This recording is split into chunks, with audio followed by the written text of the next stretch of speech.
Microphone test. Hello. All right, looks like we're live. Hey, YouTube. What's up? How's it going? Been a while since I've done a stream, and an unconventional one at that, as we're here at the Blizzcon showroom floor. Show floor room. Show, whatever. I'm going to be just playing some of the game this afternoon. There is none of the new. It's going to be season 2. If you've been following the convention at all, they haven't done any brand new playable stuff currently here at the event, but we're gonna play through some of season 2. I'm just kind of goofing around and buying some time basically until Rod shows up. We're gonna be doing an interview, just chatting with him a little bit. I think about the basics of the game. There's been a lot of streamers coming in, really great players. You know, the people are consistently playing D4 day in and day out, and it's been really cool to see them. They do a lot of the nitty-gritty interviews. I think my talk with Rod is likely to be more broad, talking about more just generals of design, game structure, their plans for the future. I'll try to get some more information out of him for upcoming stuff, whether that be season 3, the new stuff that's planned for season 2, or the expansion. Although, well, I'm sure he's gonna be pretty tight-lipped with that stuff. So we'll see what happens. I'll keep an eye on chat. I'll keep in mind too with, I'm gonna be talking with Rod, so my chat interaction will be lacking for that reason. I'm gonna just try to focus on talking with him, getting some details, some information. But yeah, let us know too. This is really impromptu. I basically just got here and set up the stream, so if audio levels are really off, let me know. I can make some adjustments, like if the game audio is cranked up too much or whatever while we're playing a bit. I'm just making a new character because really it doesn't really matter. I'm not going to be really once we're actually running with the interview. That's going to take the focus, but. So I'm just gonna freaking whatever, random Jenna name. Mina sounds good. And we're just gonna play some of the Season of Blood stuff. I'm not gonna do Eternal Realm. I don't remember. Is it meta to do tier 2 or tier 1? I feel like at launch it was tier 1. Can't hear. Is that you're talking about? What's up? Mike's a bit far away. Of course. Okay. Just put it right up in the mustache. If you guys hear bristling, I apologize. Okay. That's better? Okay, great. Yeah, I'm trying to I got the audio for you guys chat, but then also there's people here and my voice is being projected out into the void, so they're listening to me as well. Okay. All right. I don't actually know if the game audio is being piped in or not, so you guys might just be listening to me. And you may very well be picking up a bit of background audio, but that is part of streaming from a live event where there are speakers making sound coming from many different directions. I got the season stuff, so I'm good. We're going to go Arclash, I think. I played the crap at release.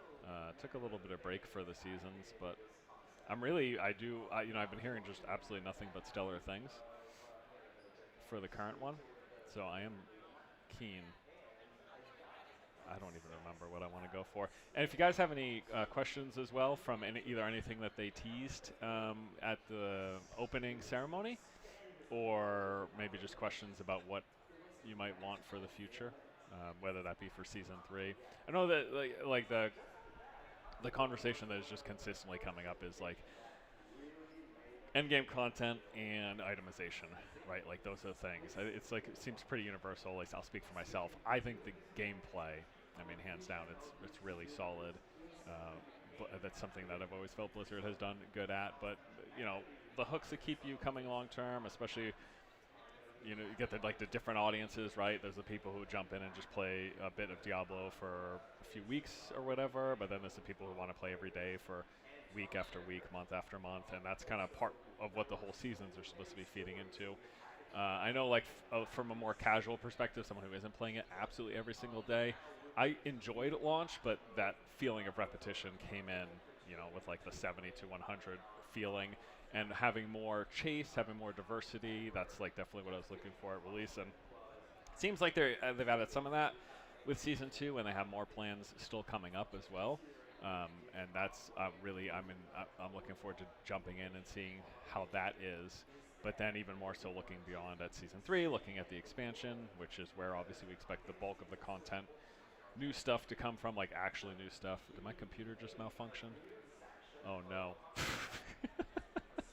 All right, we're gonna switch scenes. It's off to a great start. We're gonna switch scenes. Let me boot up and see if we can get Diablo 4 to not crash. It's a work in progress, guys. Early access release, okay? You have to understand what we're working with. We casuals need just more stuff. Yeah, I mean, the variety is absolutely something that I'm looking for as well. More new, different things. I think especially for me, coming from a background of MMOs, like having a mixture of content types is something that I've always really, really appreciated in my games that I want to play consistently. Loot filter, please. Yeah. Yeah. Was that not teased? I swear I heard something about that. I watched, I think it was a video by Rax this morning where he recapped the first day of announcements, and he dug through like a bunch of the other streamers, if you guys have been watching, like other people have been streaming from the event as well. Like the hardcore D4 nerds, which I love. And it would like literally any game that I play, I'm always like, I just need to find the people who played 24/7 because that is where I need to get my information from. Always so good. But yeah, he was saying there was mention of a possible loot filter. I don't know if that was from one of the previous dev interviews. Mic volume's still a little low. I will continue to swallow the microphone until it is audible for you. I could project more as well, but I don't want to lose my voice. Wait, they're asking money for the new updates. The seasonal content is just rolled into the base price. If we're talking expansions, yeah, they're selling expansions. I mean, that just should not come as a surprise to anybody, right? That is how it works. I think this is the basic starter build that I have been going with. Apologies if I'm fussing with keybinds a bit here to start. Nova, I think I put to R usually. Where the heck did it go? Okay. So I'm going to play a bit, but really Rod's going to be here in a little bit, and we're just going to talk about the game. And I will likely have to focus on one or the other.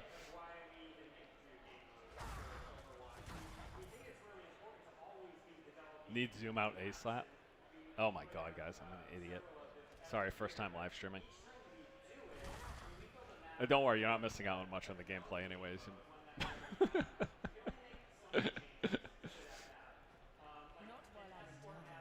Good. Yeah, I think we're good. Oh, here he comes, the man himself. How's it going? Good, good, good. I'll wait till you're mic'd up, I guess, to say properly hello.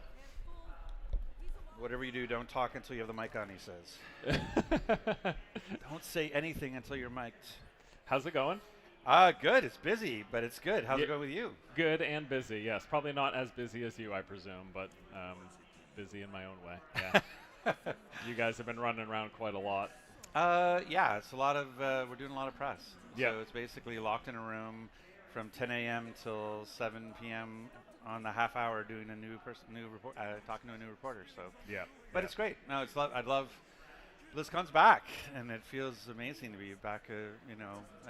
Seeing everyone, and this is the best part. Like when you have a con like this, is the notion around being able to shake hands, say hi, talk to fans. It's like sometimes you kind of feel a little insulated from all that, and so like previously when I was on Gears of War, it was like E3 was that moment for us, or Comic-Con, and so, but BlizzCon's a whole nother level, and so to come and be part of Diablo and get to walk the hall and talk to people, it's fantastic, And what I love, but like at E3, I always used to get mad at Gears because only a few of us would come, like only 3 or 4, and we would show up, and you get all this love and all this energy, and you get so revitalized, and you're like, oh, I just wish the whole team could get this. Like, I want to bring it back to them in a bottle. And here, with so many of the team here, participating, that they get to feel it for themselves. So that's really exciting. Yeah, yeah. That's the one thing one of the things I've always liked about BlizzCon is the energy and being around the people who have like a same interest as you do, or same passion for particular franchises or games or aspects of games or whatever it is. Yeah, it's finding your tribe. Like it's, that's your people are here. It's great. And for Gears of War, that was no looking shoddy around the corner in multiplayer. That was my. Absolutely loved it. That was your tribe. Sniping would have been great, but I just was never like, I did not always have the dexterity. But I was all about the chainsaw lancer. Like, I would die 3 times to get one good chainsaw kill. Absolutely, yeah. So Diablo IV, we had the opening ceremony, and you guys basically focused on upcoming content for season 2. And yes. then, you mentioned there was the mention of the season 3, and then there was also obviously the tease of the trailer, but no details. Can you talk a little bit more about what the next coming months for season 2 look like in terms of you announced the new Pinnacle content, the new Uber fight, the Abattoir of Zir. And anything you can mention or talk about that? Yeah, I mean, it's really just a reflection of hearing from the players about how important endgame content is, and so that was one of the things that we heard very clearly coming out of the preseason into season 1. And so the boss ladder that we created that you can play today in season 2, from that level 55 up to level 100, where you're able to go through Varshan and all the other bosses, and Uber Duriel, who drops Uber uniques. Like, that was meant to help reinforce that sort of journey from 55 to 100. But now with the fact that you can level up 40% faster, that more people are getting to 100, we realize that we need to have more level 100 content, because people hit 100 and they go like, hey, I've invested a lot of time and effort, I feel good about my build, now what do I do? And I think early on, I think it's fair to say that we kind of saw 100 as aspirational. It wasn't meant to be the goal. The goal was like, I don't know, get to 70s or 80s, but some people would do 100. But what we're finding is, what we're learning from the seasons is actually people set that goal for themselves. I want to hit max cap. I want to get to the max level. And so the Abattoir of Zir is meant to be a recognition of that it's going to be a content that basically only really begins once you hit level 100, once you finish the season journey. Once you beat Uber Duriel, now a new thing unlocks for you. And so you can go in as a level 100 character, and the first time through you'll get this new vampire glyph for your Paragon boards. And every time you go through, you can start leveling that glyph up, and it just, there's like 25 levels of difficulty in the Abattoir, but it's not like incrementally, it's like very large steps of difficulty. So it's really meant to be for people who have optimized their build, hit level 100, and it's meant for that player. And then you can level that glyph up over 200 times, and so it can grow quite a bit on your board, and it's going to add a lot more power, which is what's going to allow you to get through the Abattoir. And so, yeah, it's meant to be that sort of highly replayable, kind of grindable way to show off what your level 100 character can do. Cool. And the leveling of that glyph, that is outside Nightmare Dungeons? That is specifically, or is that part of the Nightmare Dungeons? I believe it's just the Abattoir, but I could be wrong, because one of the things that's interesting about the Abattoir is it gives you a lot of Paragon experience, and you can actually use it to finish off any sort of Paragon glyphs you haven't topped up yet. So, if you're because there's so much experience dropping in the Abattoir that you can say, oh, I didn't get to 21 on these 3. You can do that through with the experience you get from the Abattoir. So I think they're interchangeable. So, but I think to move the needle on the vampiric glyph, I think you're going to want the Abattoir experience. Okay, very cool. And outside of that, there was also the seasonal stuff. Yeah, the seasonal. Well, Abattoir is a seasonal event. Yep. And we're making an event because we want to see how it goes, and then we want to play with it for future seasons. But then we're actually doing our first holiday season, which was the Midwinter Blight. And that's less about, oh, hey, let's get this hardcore content in there, or like end-game content. And this is more just sort of a fun thing to go after more cosmetics that you can earn. You're just a cool, like, secondary theme because it's the holidays. And so for 6 weeks you can go to Fractured Peaks and you go out and fight different types of monsters or different types of cosmetics, and it's just a fun way to celebrate the season. Yeah, very cool, very cool. And actually, I'm just curious generally, because I remember, prior to the launch of the game, there, the introduction of like a seasonal structure of like Yeah. the live service version of a Diablo game. Sure. And the whole idea is, there's always talk of, okay, each one of the seasons it will add some meaningful new content, some interesting addition, a new twist, and we've seen that in season 1, but I think especially in season 2, beyond the new theme and then the power association that comes with that, just also having something else, like a way to shake it up and refresh things. Sure. But then also with you guys having expansions, and obviously you just recently revealed the expansion. Clearly, like, I guess what I'm wondering is, what's your sort of philosophy when you think about designing new content for a season versus for an expansion? Because obviously, we expect the expansion to be much broader and bigger in terms of the new additions. Right. Can you talk about a bit about that? Yeah, I think the big thing is really around scope. Yeah. And so when you think about the season had a theme, and when you think about the story in a season, I always call it more of a quest line. It's kind of like a very elaborate side quest, whereas in the expansion, it's going to be a full campaign story, and so that's one part of it. So it's just the size of everything. But also it's sort of like what seasons are also for us is a little bit of a playground sandbox to test things. And so because we know it's kind of going away in 3 months, it means you can try crazy things, and does it work or did it not work?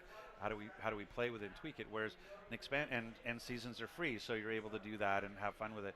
Expansion, people are going to be paying for, and so you want to make sure it's got a lot of content. It's going to be a whole new story. It's going to have a whole new region. It's going to have a whole new class, and so there's it's a sense of scope and a sense of permanence that comes with expansion that you don't have with the season. Right. Yeah. And have you guys mentioned at all anything with the next season or the expansion in terms of expectations or teasing anything? I mean, I don't expect you to reveal a season 3 theme yet. But right. No, we're not revealing that yet. But we did talk about the Gauntlet of season 3. So that was another. Again, we're hearing very loud and clear from the player base that they want more in game. They want more things to do after level 50, and so that's what the Gauntlet represents, because it brings with it leaderboards. And so what this is the Gauntlet is a weekly dungeon that is fixed. Like everything, every monster is like hand placed. Everything is set, and so that it's very. When I do it and you do it, it's the exact same experience. Yeah. And when you're killing stuff and you're accomplishing things, these sort of point drops will fall, and when you pick them up, that adds to your score. And basically, we're competing for score on the leaderboards, and we do that for a week and see who can get the highest in the leaderboard against your clan, against your friends, against the world. And it's all broken up by classes. It's broken up by party size, if we did it as a single or 2, 3, or 4.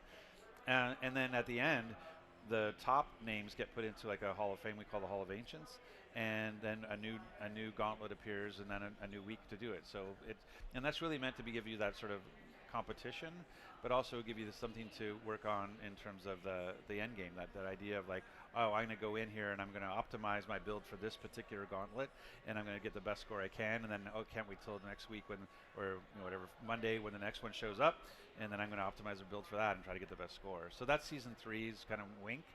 On the expansion stuff, the thing for us that we're talking about in sort of our press interviews, just we're not talking much about what the new class is, but we wanted to make it very clear it was a new class. And we actually had somebody say like, hey, if you're not going to talk about it, why did you even say you're having a new class? And I said, well, the reason, there's a good reason. Like, one is like we want a new class because we feel like the 5 classes we have are kind of sort of honoring our past. Like, they're kind of understood. And so we want to do something new and different. But as to why we're saying it now is because we figured that people, when they saw Nahantu and they saw the ziggurat and they saw everything we're doing, their mind was immediately going to go to Witch Doctor. And we wanted to say very clearly out of the gate, not the Witch Doctor. Yeah. And so if all you take away from our whole new class is not Witch Doctor, then we're trying to set expectations so people aren't like, for the next 6 months going, Witch Doctor, Witch Doctor, Witch Doctor, and you're like, actually it's this, and you're like, oh, that's really cool, but I really wanted the Witch Doctor. And so we wanted to deal with that right away and set expectations. It's not the Witch Doctor. Okay, well, I mean, I just have to assume that you guys are saving the Paladin as like a trump card. It's like, all right, everybody wants Paladin. I haven't heard that before. This is news to me. Paladin? What? Who wants the Paladin or Crusader or the? Right. I mean, it's like a Sword and Hell-themed board. game. People want sword and board. We need sword and board. We need a holy warrior reigning, justice. Well, I from mean, the there's heavens. going to be more than one expansion, so Yeah. there's opportunities for more than one new class. So I don't know if this was like a leak implied or if this came through in an interview, but I swear at some point there was discussion about yearly expansions was the general idea. Is there an official statement on that's not expansion really frequency? official. Okay. Yeah, what is official is the fact that we're working on, like, we have multiple expansions. In fact, we have people working on expansion 2 right now. Yeah. And that's how when you look at our team is kind of, you think of it in sort of 5 swim lanes right now. Like, so we have the live team who are dealing with balance issues or things that are coming up in the moment. We have the odd season team, which are working on like season 1, season 3. We have our even season team, we're working on 2 and 4. And then we have an expansion 1 team and an expansion 2 team. And so that's how we think about it, are the work streams on our team. And so everything is getting the appropriate amount of love and attention it needs to have in the moment. So we know where expansion 1 is coming late next year. When expansion 2 lands, there's a lot of variables in game development, so it would be kind of foolish to make a point to the outfield and to use a sport analogy about call our shot. So we feel good about where an expansion 1 is going to come, but expansion 2, there's enough uncertainty that we want to make sure we've got the right thing, and we're learning as we go. That's what you see with seasons. Like, because we have to develop in parallel, like season 1 was task complete before we launched the game. So that's why you didn't see a lot of differences from preseason to season 1, because it was kind of already done. Right. And so that's why when season 2 came along, we were able to actually react to a bunch of the stuff that was happening during preseason and season 1, and changed our philosophy, where now we're actually dropping more stuff kind of mid-season. And so that's what we're going to carry on as we go. And so that idea of wanting to be collaborative with the community and wanting to learn from them and get that feedback means that we're going to change things as we go and change our roadmap and move things around. And so that's why we're trying not to, here's the next year of Diablo, because that's probably going to change as we learn from each season. Just trying to iterate. I think that seemed like the general sentiment that I was getting, where when you guys announced your changes for season 2, especially all the quality of life stuff, it's like, oh, this is a lot of the things that people were clamoring for at release. It's like, why don't we have this? I'd like this. Right. Things like freeing up the inventory space by changing the way the gems work. Speaking of which, aspects inside of a codex of sorts, that's like in the pipeline, right? Yeah, I believe that was mentioned. Yeah. Or changing how the system works, like right? That's something we're very aware of. Like the aspect crystals and the space they take, and just like affix management all up is like complicated and confusing. And so, like, when you talk to the design team, the 2 things, they have all the other stuff we're working on, but if you were to say, like, what's your 2 biggest priorities right now, the 2 biggest priorities are the end game and itemization. Yep. And so that's what we're really digging into, and as part of that itemization is that idea of, like, how do we manage affixes, and what's the best way to deal with all those aspects, and like, is there a way to make the Codex of Power kind of more useful from that perspective, so that you're not always having to, I got to keep 3 versions of those boots in case I change this thing or whatever. And I think we've seen a lot of great feedback around hey, what if I could just rip that into the Codex and use it that way? And we're definitely looking. So that's, I feel pretty good about we'll get in a direction like that, but I can't like say it's season blah that's going to happen. But we all understand the value of that, and we all want that, so we're working towards it. Yeah, I think even if it's still a consumable, but just like managing it is less clunky almost. Right. Like I remember at launch, I would have, I'd want an aspect like for my pulverized druid or whatever. Right. But I'd have like 3 rows of offensive aspects, and I'm just like mousing over each one, like which one is the pulverized, and then which one is the pulverized with the highest percentage, Totally, and that's way easier than my life on console, where it's like you're thumbing through everything, tabbed, where I'm not even just mousing. I have to actually switch to each one to look at them. Yeah. So, no, I totally hear it, and the team really hears it, and that's something we're definitely going to improve. Yeah, I mean, even just a lot of the quality of life stuff I was really happy to see with season 2. It's been a busy few weeks for me. I have not fully dived into the season, but I am looking forward to it, because it was just a lot of changes that I was like, these are so. just really nice. It's really Yeah, nice to see, and as the words imply, quality of life. It makes things a little smoother. So it was very affirming for us at the opening ceremonies because, part of the way that we structured opening ceremonies was we wanted to talk about, hey, here's all the stuff we heard and put into season that's already there. Here's the stuff we heard that's coming, here, and then here's the tease of the expansion. And so, knowing we were talking about stuff that was already in the game, we wanted to give it its due, but we were kind of also like, okay, let's keep moving. And so when we did the quality of life list, I put it like, I wrote the script for Tiffany, and I was like, okay, here's a bulleted list of like, here's 5 quick quality of life things. And so when we rehearse it, it's just like, and we do this, and we're doing this, and we're doing this, and we're doing this, right? So it's just kind of, let's get through it, get on to the new stuff.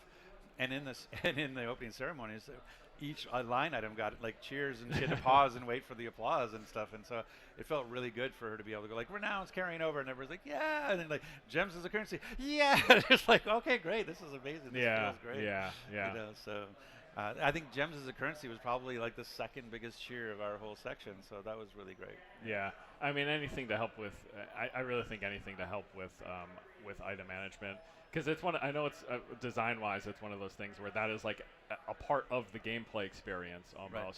But you don't want it to be the main part. Like I don't want to spend 50% of my time, especially if I'm a slow reader, like going through my inventory, or even just, I mean, even something as simple, but even something like the mark to keep versus the mark to junk.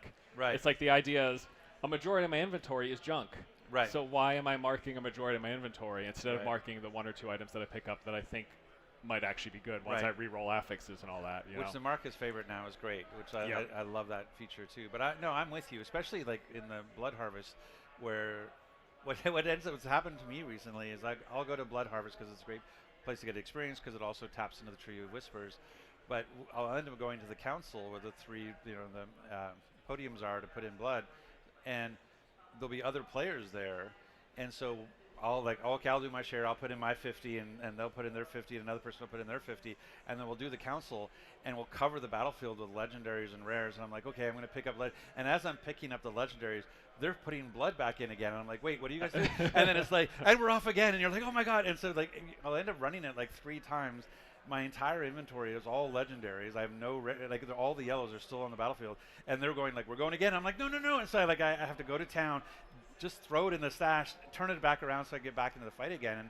And so it's so funny. And then I'm like, I'm gonna take a break and go through my stash now because I've just been hoarding stuff. And I was joking with Arcane a second ago. I was like, my brother lives on the East Coast, and so he's 3 hours ahead. So when we're playing, it'll be midnight, and it'll be 3 a.m. his time, and he'll like, oh, okay, it's late, I gotta go to bed. And I'm like, okay, good, because I gotta go through my stash, so that I can sit there for an hour and figure out what I'm gonna keep. That's just with legendaries and epics. Like, what if we get to the point where whites and blues are like keepable as well? It's just that the list quadruples, at that point. So. And I guess speaking of which, has there been any concrete discussion about a loot filter for the game? I mean, we were really happy to get the stash filters in because that's been a huge save for me, being able to type in, a keyword from a particular affix and see, okay, where in my stash do I have it? So the stash filter has been amazing, and the fact that we put stashes everywhere now. But it's definitely, we're aware. Like, we know people want it, and it's something that we're trying to find the right. Again, it's much like the aspect managing through the codex is like, it's something that we're definitely heading towards, but because there's cool different ways to do that beyond, I just don't want to see blues anymore, which we're kind of already doing where we sort of turn it into materials now. Right. But the idea of like, hey, I'm only looking for things that give me glass cannon. And so only, and so can I, and I'm not saying we're doing this, by the way, this is the general manager, not the lead designer. So I'm just telling you, but I could, we see a world where you could say, oh, I'm filtering on a particular affix and only show me things in the world that land with that affix because that's what I'm looking for. So there's a bunch more design to it, unlike don't show me yellows or don't show me blues. There's more to it. We want to make it more, I think, nuanced and sophisticated. So it's something we know people want. It's something we want. So it's just getting there. Implementing it. Yeah. Many BlizzCons ago, I went to the Diablo section of the convention, and I sat in front of a computer, and I played 2v2 Diablo Arena. Okay. And it was a lot of fun. Right. And I'm wondering if that is anything that has been reconsidered for Diablo 4. We're always trying to look at how to continue to grow the PvP experience. Yeah. And so we know competition is very important, and that's one of the reasons why we're making sure that we're doing leaderboards in Season 3, is to make sure we have that at least that way to compete. The Fields of Hatred are a good foundation, and we're so, again, that's going to be something with each, as we look at each season. PvP is great because it's in a way, it's player-created content, because they're the ones making the battles. It's not heavily scripted or bespoke. It's like, okay, just go and have a fun time. But I think for a while, I was still working on balance things and really trying to make sure we land the hack and slash monster fantasy. I think we're kind of a little bit more focused on PvE right now. Yeah. But I think once we get into a place where things are a little bit more stable, where we don't have things like ball lightning happening, that's currently happening in the season. But it's so fun. I know, that's why we're not touching it. We're like, you can see the team's design philosophy change from Season 1 to Season 2 just by how we're handling ball lightning. Yeah. Because if ball lightning was happening at the beginning of Season 1, it would have already been fixed, or we would have addressed it already. But it's one of the things that we learned from Season 1 is that you have to sort of manage, like, yes, there's such a thing as a properly or ideally balanced game, but there's also the notion of, like, people are playing these games to have fun. So what's the value of having the perfect balance if people aren't necessarily enjoying it? So, like, go have fun with your combo points, go have fun with your ball lightning. We're here to let people enjoy that. Now, as we get into leaderboards and we get into maybe the Abattoir, maybe some things need to be made more fair. That's an ongoing discussion, but right now we're just like, go have fun.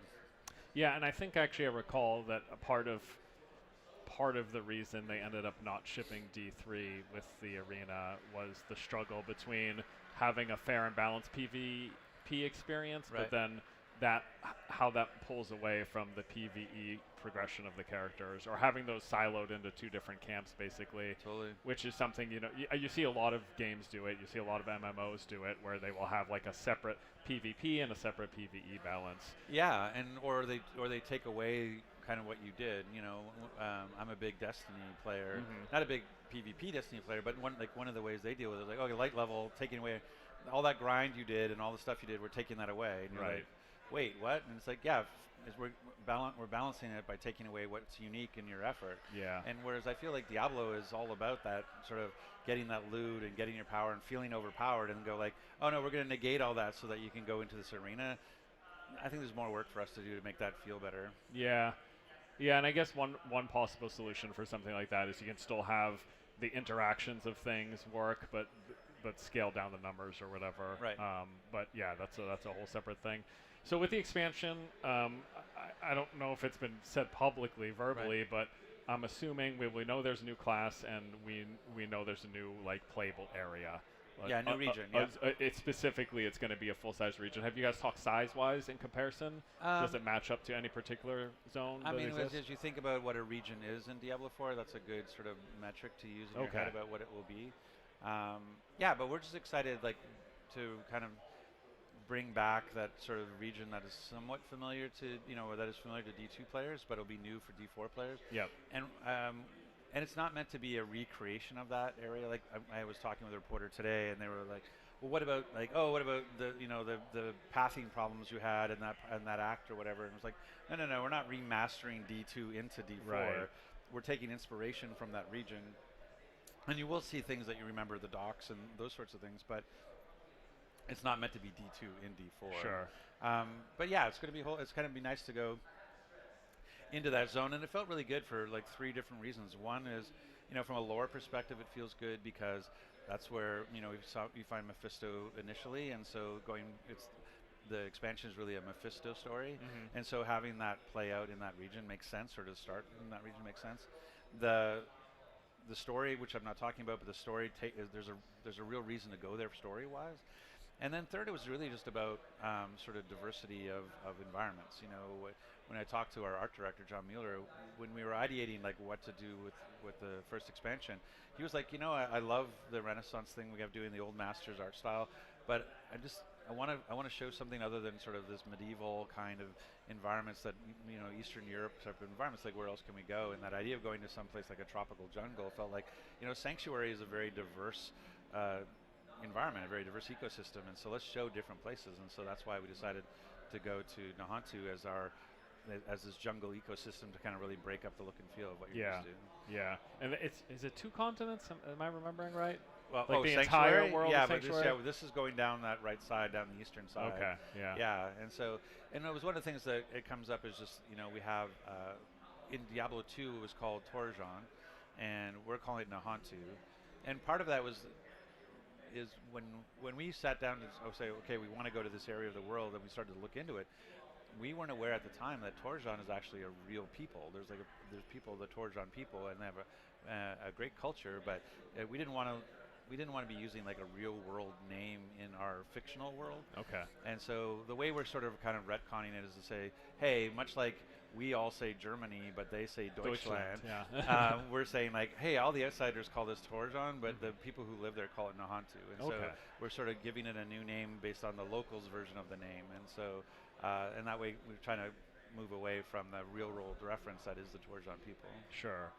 So, has there been any discussion about what else is new coming in the expansion? There's lots, but we're not talking about it yet. But probably safe to assume more content variety.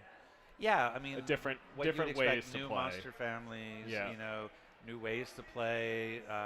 There's a lot of stuff that's going to be really interesting that we're going to bring that I think people will be excited about. But we didn't want to get people like it's coming late next year, and so we didn't want to what I call light the hype fire to make it too big, and then people just have to then let it cool off and have to wait a long time. So we hope basically having the big reveal come early this summer, and that way we can give a lot more details. What is the class? What's the story? What are we doing? Well, that'll all come in probably about 6 months or so. So we want to give enough to get people interested, but not enough to be like go crazy and then wonder what's going on. Yeah. I mean, I'm just gonna guess, right? Because there's another. I'm just gonna assume there's another Blizzcon happening, and I'm gonna assume there will be stuff from this expansion at the Blizzcon. So I assume the expansion's happening after Blizzcon. But those are a whole lot of guesses. That's a lot of assumptions. Neither confirm nor deny any of that. Raids? Yeah. What about them? We like them. Larger scale group content. I mean, sort of like the world bosses, but more structured, or. Yeah, I think it's interesting. I don't think we've really seen, there are raids in Immortal, but it's not, those are kind of a single boss fights in terms of what they call a raid, or what we call a raid. And so I think there's some interesting stuff there, but I don't know. Like it's an interesting place one could go for sure. Yeah. Would it also, do you guys have like a general idea of like looking down the road 5 years from now? I'm not holding you to anything, but with every expansion, new region and new character? I mean, is that too committal, or? Right, no, I mean, like I said, because there's an expectation that people are paying for an expansion, we definitely want to make sure there's enough scope and value in that, right? And so those are the types of things when we look at what developers call MVP, which is like minimum viable product, which is like what's the baseline, right? And so that's things we talk about when we look at a season or we look at an expansion. We go like, okay, what's the MVP? Then what are we building on top of that? Like, how do we go above and beyond? So we can't commit to like, again, we're kind of in a ship and learn kind of mentality right now. It's like, okay, put it out there. What do people love? What do people not?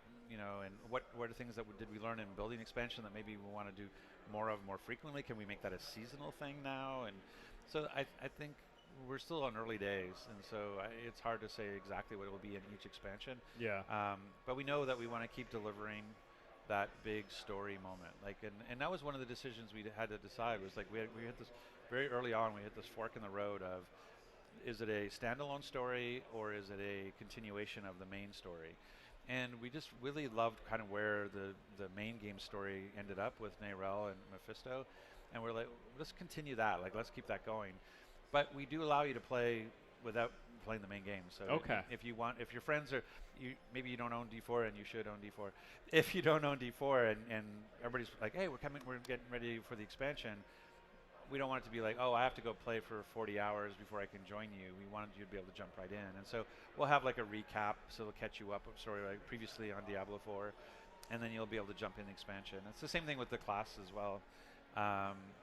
The new class that we're delivering the expansion, you can go back and play the main game as that class. Yep.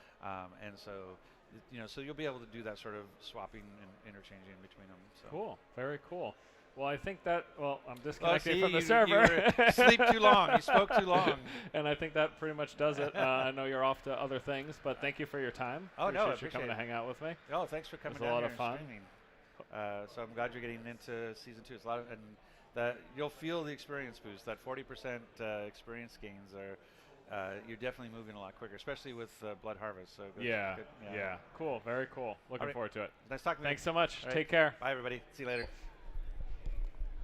All right, so we're going to continue for a bit here until they are going to be doing the Diablo IV panel, at which point I believe the idea was to restream that, although I don't know. We didn't set up, so we'll see what happens with that. But in the meantime, just going to goof around and play a little D4, check out a little bit of the season. Ball Lightning's, I played Sork originally at launch, and I think the build, I was actually doing an Arclash build at the time, so I guess it was a Ball Lightning build, but the Ball Lightning build has changed quite tremendously. Oh, you know what, one thing I forgot to ask him about this season. Oh, okay, thank you. Yeah, so they're going to be doing the panel at some point, and I think we're just going to restream that once that happens. I'll check with the Blizzard guy who's here with me shortly.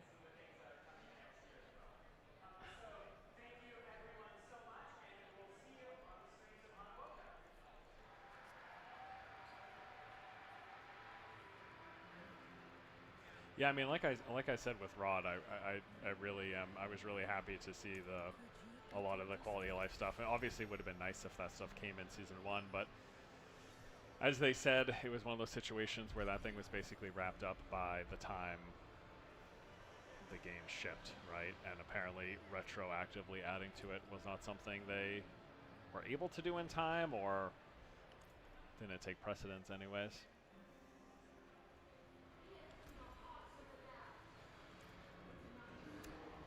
Thanks, by the way, for everyone who came out to check out the stream today. Anyone who's at the con, hope you're enjoying it. It's actually probably my biggest, I don't know. I do wish, obviously, that we would have had Season 3 stuff here, right? It would have been cool to see it. That's a big part of the stuff we're coming to a lot of these conventions.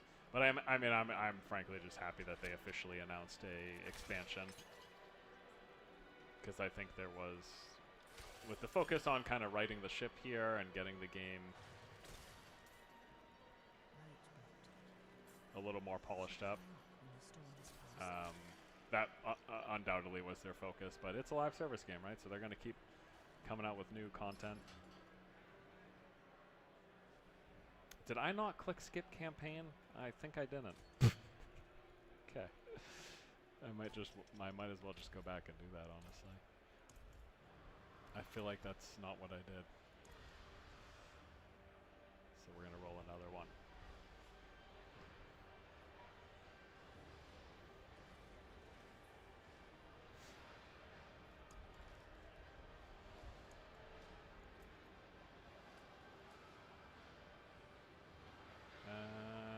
Finalize. Yeah, there we go.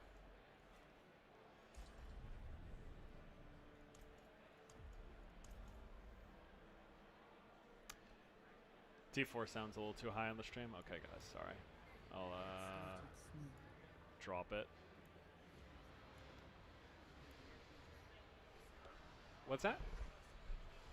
Okay.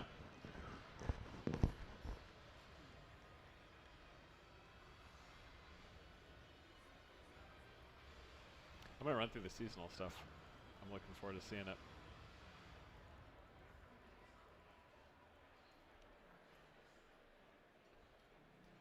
Alright, and just going to run basic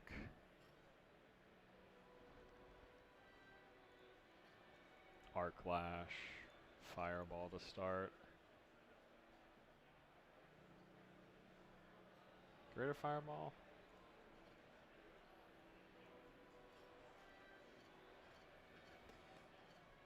Yeah, and I mean for the new class, I know there were some like leaks about what that was. I think I saw in one of Rax's videos recently. We'll see how much of that holds up.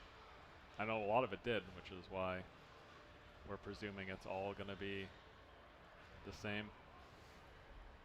And it's starting pretty soon. We're going to do the restream of the official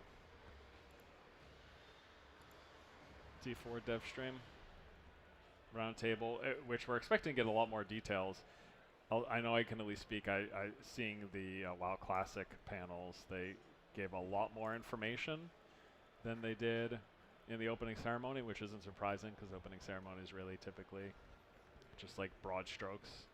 So I'm hoping, right, that we get more on the expansion, but I think and I hope at least, well, if nothing else, we'll get probably really more detailed information about the additions coming within Season 2. I think that's kind of a no-brainer.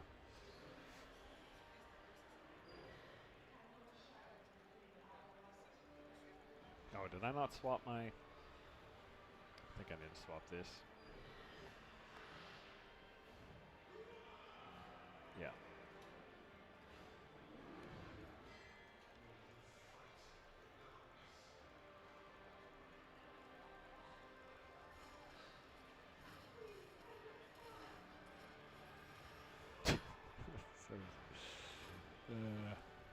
I always thought it was so interesting when they announced the big changes to XP, like the faster leveling, whether the 40% faster leveling within the season. I saw comments, people were like, oh, this is going to be just like D3. It's like, no, dude, D3, you leveled up in an hour. It's still quite different. I don't know, depending on how hardcore you play. I've been hearing people say you can get to 100 right now in like 20 hours. That's probably a bit meta though. Like, I'm sure that requires some serious mega nerd grinding, right? Which I'm all about. I love it, but I also don't know if that requires grouping up stuff. In a lot of instances, it does.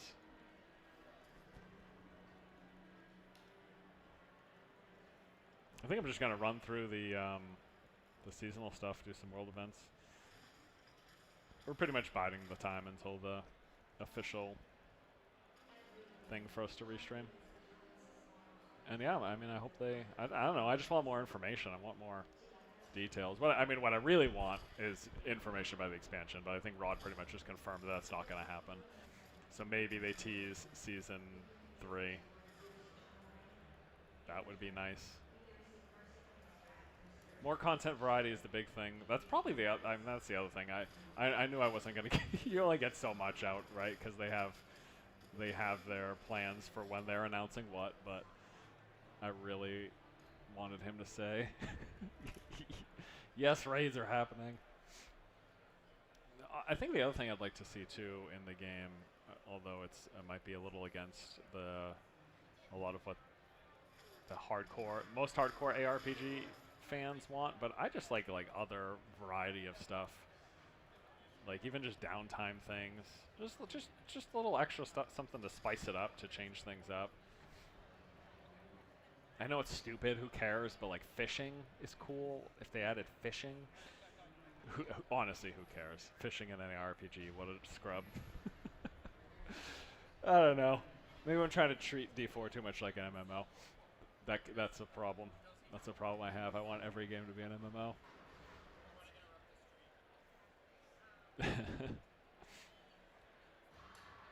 Yeah, wait for next summer. Yeah, I mean, yes, of course. It's next summer. I mean, Rod wasn't going to say it, but I think that sounds reasonable. Either it will be after, or way to go. Glad I didn't run hardcore, like half paying attention. Hey. If you want to co-stream the panel, yeah, it's going live in 8 minutes. Okay. So you would pull it up on Twitch, on the Diablo Twitch channel, and then add just that source. Yep. Okay. And do that if you'd rather. Just the source, or is it a desktop capture? Can I just pull it over? I'll find out. Yeah. Okay. So sometimes if you'd rather, if they want to watch that with you and get your reactions to it and stuff, Yeah, that's fine. You might I'll wanna do do that. rather than play, or it's Yeah, up to you. You can keep playing too. that's So I'll fine. give you the option. Yeah, thank you. Thanks. So he just told me I was playing so bad he wants me to restream instead. That's not actually what he said, but that was the plan all along. So we're going to restream. It is starting in a couple of minutes, so I'm actually just going to take a moment to set it up. We're going to just pull the browser over. And I will mostly be watching because I don't want to override the actual. Oh boy, what are we watching? All right, we want to go to Diablo 4. And then I'm guessing they have a pre-roll right now. Is the Diablo channel? Am I going to the Blizzard channel? 1 second, chat.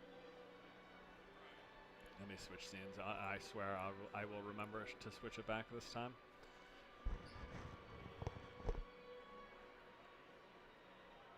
Let me. It's got to be. Alright, I'm going to click on Rax's stream and then just click on Diablo 4 from his. You guys can't see what I'm doing though, so I'm narrating nothing. Okay. Oh, you know what? I don't see. Let me try this again and just search for Blizzard. I figured they would have a pre-up. It's just alright. All I'm seeing on the Blizzard thing is this has got to be it. So they must be doing it here. So I'm gonna just pull this over. Wait, I can't pull it over. Okay, let me try this again.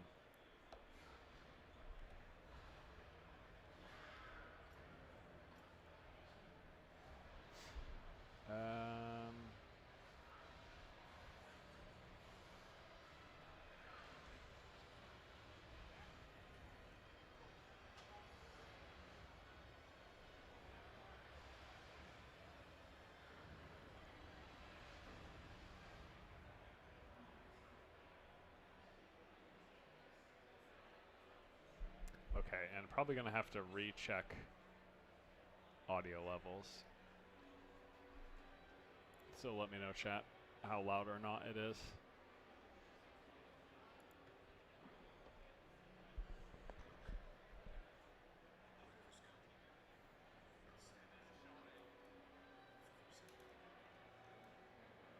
But we were drawn here by the force.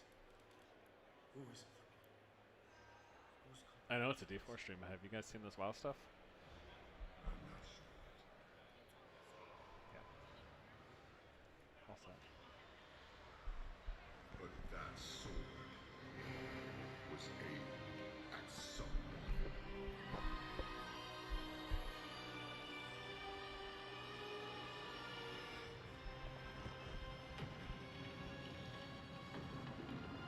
Can you guys hear the actual thing?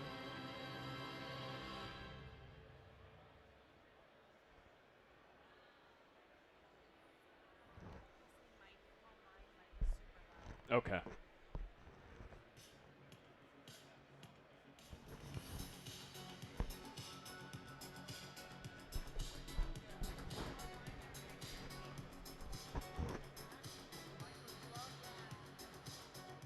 Yeah, it sounds like you shouldn't be. The audio from the stream should not be piping out of here. So I'm gonna. You should just be capturing your audio, like your microphone, in terms of the audio. So maybe like I don't know how you're supposed to hear it though. Yeah, It's fine. I don't know. I don't know if the stream is gonna hear it then. It's fine. No, it's okay. Okay. Leave it how it is. It just might have to be certain levels because that's supposed to be the loudest one. So and it's the same thing. Right. So in this case, I don't want you to have the big one. So you can have it without audio here too. That's fine. Okay. I just want to make sure that it's not like overpowered. Yeah. So Okay. I'll let you know when both of them are on if you need to come down a little bit.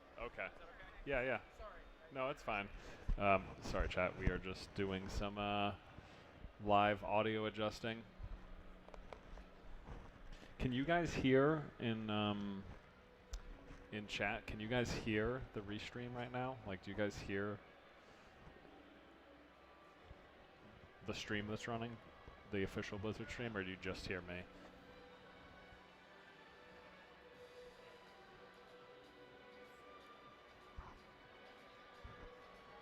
Because we can hear, but it's very low. You can hear the stream, but it's very low. Okay.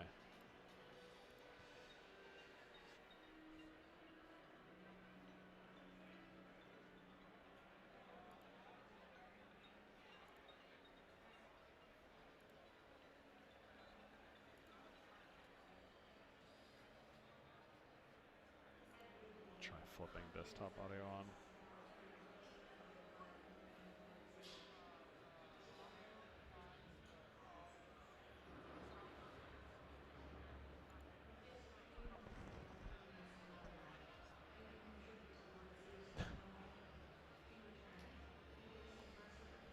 I'm going to turn it up right now and tell me if you guys can hear it anymore.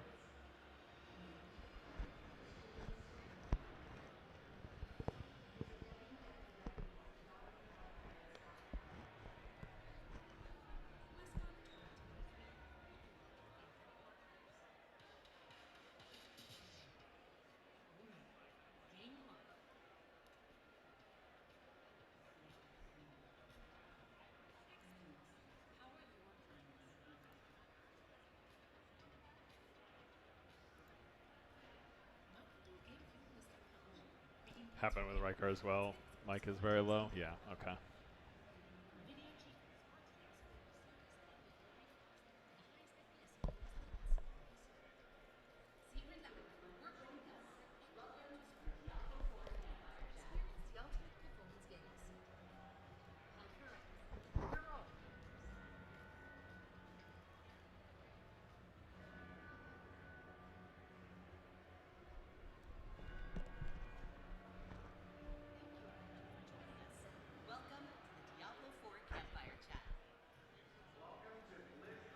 Alright, we're going to try to do this restream, but I think it's a little iffy.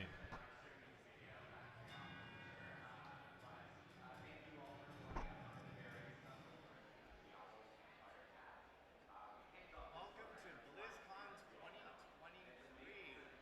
Wow, this is crazy. I'm seeing so many people. Very, very different than our streams. Thank you all for joining us.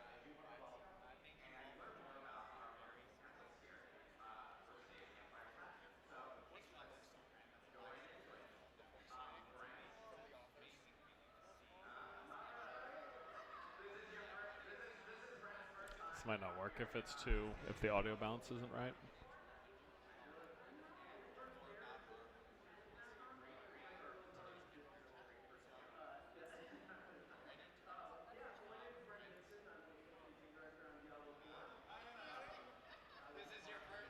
This is Brent's first time up here. Can you tell us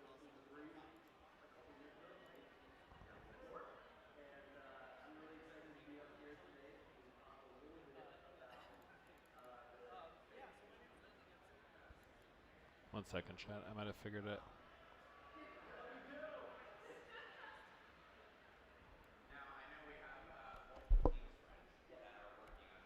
And I'm really excited to be up here today to talk a little bit about the expansion coming up. Chat, is that any better? Hey, how's it going? I'd say mess Now, around I to know make we sure have everything's okay. multiple teams Yeah, it seems like Yeah. chat that are is working on barely Diablo getting 4. the So, and you desktop audio. yourself are going to be So talking I was just trying to see. about It looked, the expansion DB today. was way low. So when I yeah, checked it's great to advanced hear for that desktop. you have multiple groups. It was like working on the -50, game and it just bumped it to Diablo 4 -20. But we're all one big Okay. Do you team. think that made a difference? Very, very big team. I have And of course, every wristband based you off can of the imagine. feedback and everything that we've heard, Yeah. So okay. So those yeah, groups will be someone winning before you seasons might have of just upcoming not wanted to items, hear and it then, to the of most course, the of the expansion that we have here. Next up, though, we actually have Tiffany, who's going to be talking here. Actually, do we have? No, we do. Because I know there's Hey, I'm Tiffany. conflict with that, especially since it's outside. Tiffany. I was not pausing for applause. I'm just awkward, but but this is my 14th BlizzCon. It's my 9th as an employee. I first attended. All right, guys, just checking again. Let me know. I've worked on the Diablo franchise for 12 years now, starting on Diablo 3 12 years ago, and then moving on to Diablo 4 for the past It's hard to say years. because the chat. Brent and I actually unknowingly worked on the same game back in 2009, Marvel Ultimate Alliance 2. Yeah, that game was awesome. It's a big throwback. So it's been such a thrill to work with him and a bunch of the others from the Albany office again on Diablo 4 for the past few years. Awesome. Thank you so much, Tiffany. We have Kaylee Calder here. Kaylee is actually a familiar face in the Diablo side. You may have seen her in some of the videos for our seasons and everything. Kaylee? Yeah, hi everybody. I'm Kaylee Calder, I can do it from here too. I am one of the lead game producers on Diablo 4. Like Tiffany and a lot of our team, I have been working on Diablo for the last 10 years across both Diablo 3 Okay, that's better, and chat. Diablo 4.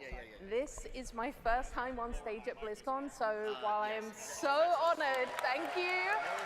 I'm so excited to be here with all of you. I'm a little nervous, but it's All right, so chat, good and to can see you hear me everyone as well? in person. And I'm really excited to talk to you all today about some changes coming to Season 2, some additions, and other future developments. Awesome. Thank you so much, Kaylee. And of course, we have Mr. Joe Shelley here, a very familiar face on all our Diablo 4 campfire chats. Joe, welcome again. Thank you, Adam, and thank all of you. I really want to thank all of you for being here and submitting questions. We're going to take questions at the end, and really for all the feedback that you've given us throughout the launch of the game and Season 1. It's incredible to have a campfire chat, but with this huge array of other attendees at our campfire. So it's incredible. Test. Okay. Exactly. Thank you so much, Joe. And of course, I am Adam Fletcher. I'm the Director of Community for Diablo. All right, looks like we're good. We'll So watch it. weird with an audience. And I will be today's host and moderator. I want to thank you all again for taking the time to join us on this very special Diablo 4 campfire chat. And I do also want to give a huge call out to this amazing plush campfire that we did bring in for this. I joked it's got very soft lighting. There we go, first pun of the day. We're already good. We're doing well. But to kick off activities, I know the dev team, they do actually have some news to follow up regarding yesterday's announcements. So let me actually pass it off to the team. So, Brent? Yeah, we're really excited to show the sneak peek for the next chapter of Hatred. We've been on pins and needles to share some of the information from the expansion for a very long time. And it's going to be taking us to a brand new place. And it's really cool because it's actually in contrast to that dark gothic setting that we're used to seeing in the main game. We're going to go to some place that has a bit of a different flavor. So for those of you who are new to the franchise, it's going to be new, it's going to be fresh. But for some of you who have been with us all along, we're going to go take a trip down memory lane and actually go to a place that's a little nostalgic. So with that being said, take a look.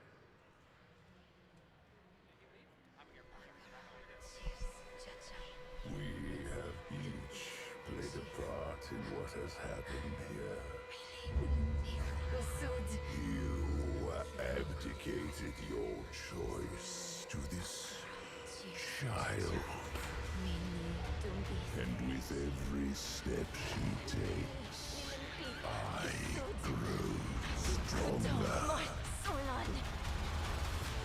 There will be no salvation in the light.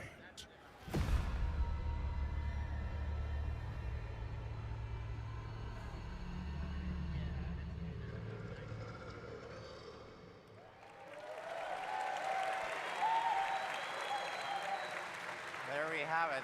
It's so cool to see on the big stage, you know, Diablo 4, Vessel of Hatred coming in late 2024. Yeah. I mean, Brent, what does an expansion mean for Diablo 4? Well, first off, I want to talk a little bit about breaking the color convention.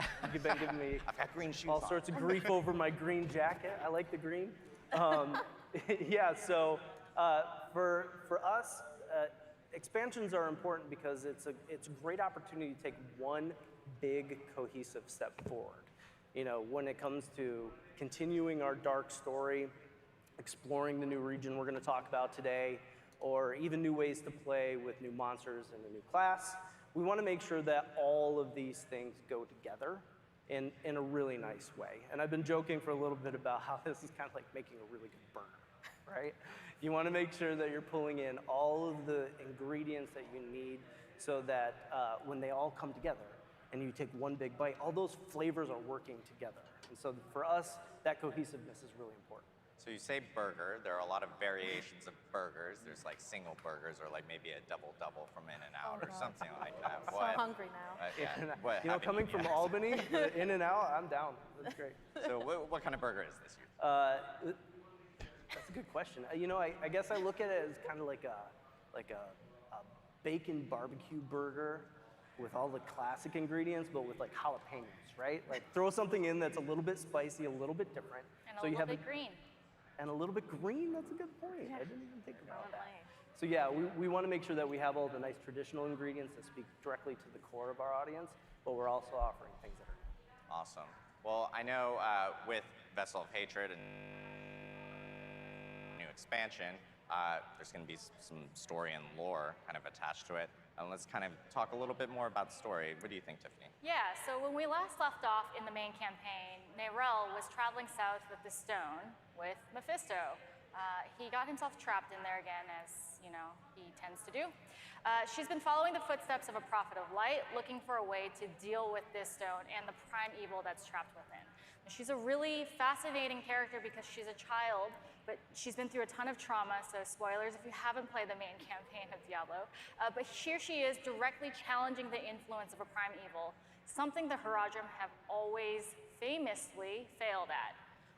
So for players that might be jumping into Diablo IV for the first time with the Vessel of Hatred, they'll have the choice to either play through the main campaign or jump directly into the new chapter.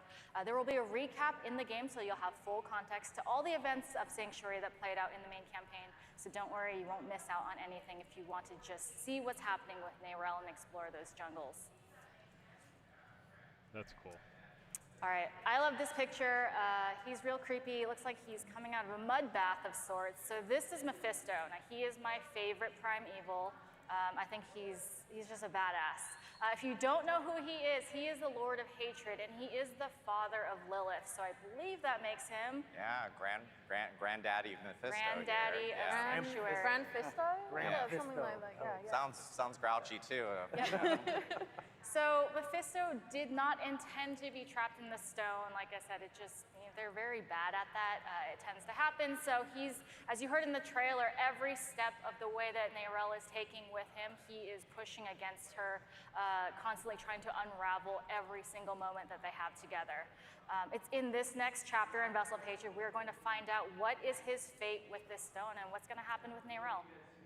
Yeah, so with Vessel of Hatred, you know, we even saw it a little bit in the teaser. It seems like we're actually going to be, it's going to be taking us to a new place. I know you guys have actually mentioned Nahantu.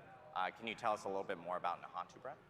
Yeah, so we're going to a whole new region called Nahantu. Now, for those of you guys who know the history of Sanctuary, you know that heading south actually means going to Torjan. When we started off with the expansion, we decided as a team to really think about how we're referencing cultures moving forward. And for those of you who may not know, the Torjan people are a real people. And they're an amazing culture. They have beautiful traditions. You should totally look it up. But for us as creatives, we want to make sure that we're always in a position where we're being inspired by, as opposed to lifting from. And so because of that, we decided to review some of our names and make some changes. So how are we kind of doing this in game? We've actually decided to fold it in creatively. So for those of the people who are outside of the region, you know, maybe you were from the Dry Steppes, you know this place as Torjan. But the people who are there know it as Nahantu. And so you're going to see that folded into the story in some really creative ways to give that name some power. Awesome. I know we have a lot of cool art to actually show. Like here, right here, we're seeing kind of what looks to be like a river gate. Yes, so everything starts here at the river gate.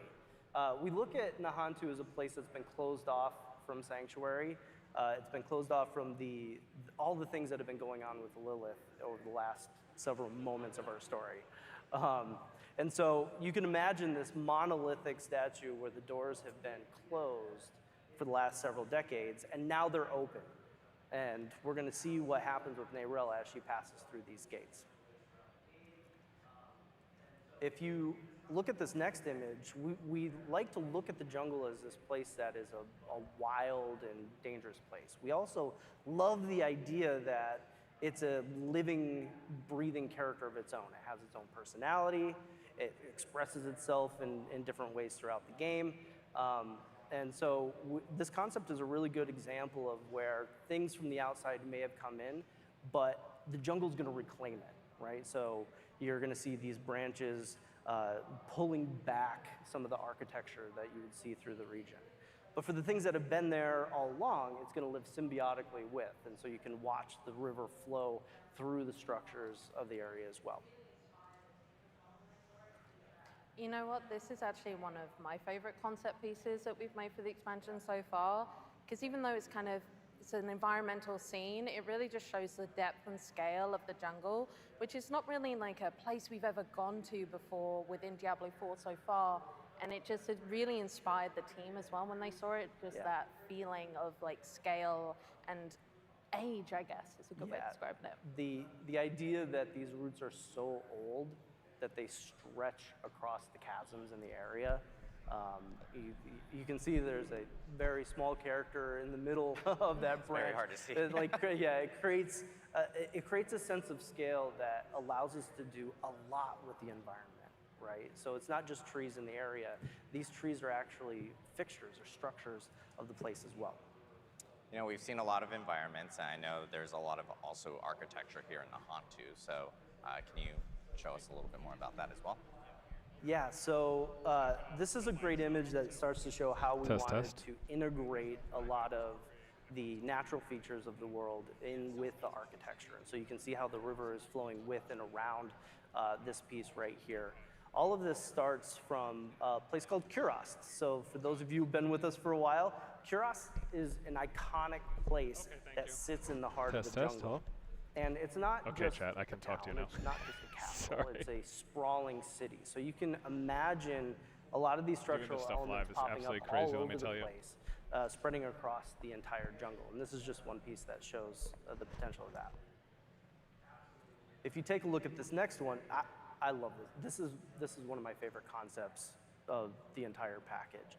This is a perfect example on how we're folding in that living, breathing jungle into the architecture. Yeah, sorry, chat. I got to give a huge shout out to the team. The level of detail talk at all because I didn't want to ruin everyone around me is watching. They pay attention to our environments just as much as one of our characters. You know what I mean? So all the detail that we put into Lilith or Inarius is the same amount of detail as you would see in a piece like this. So big shout out to the team for what they can do. Yeah.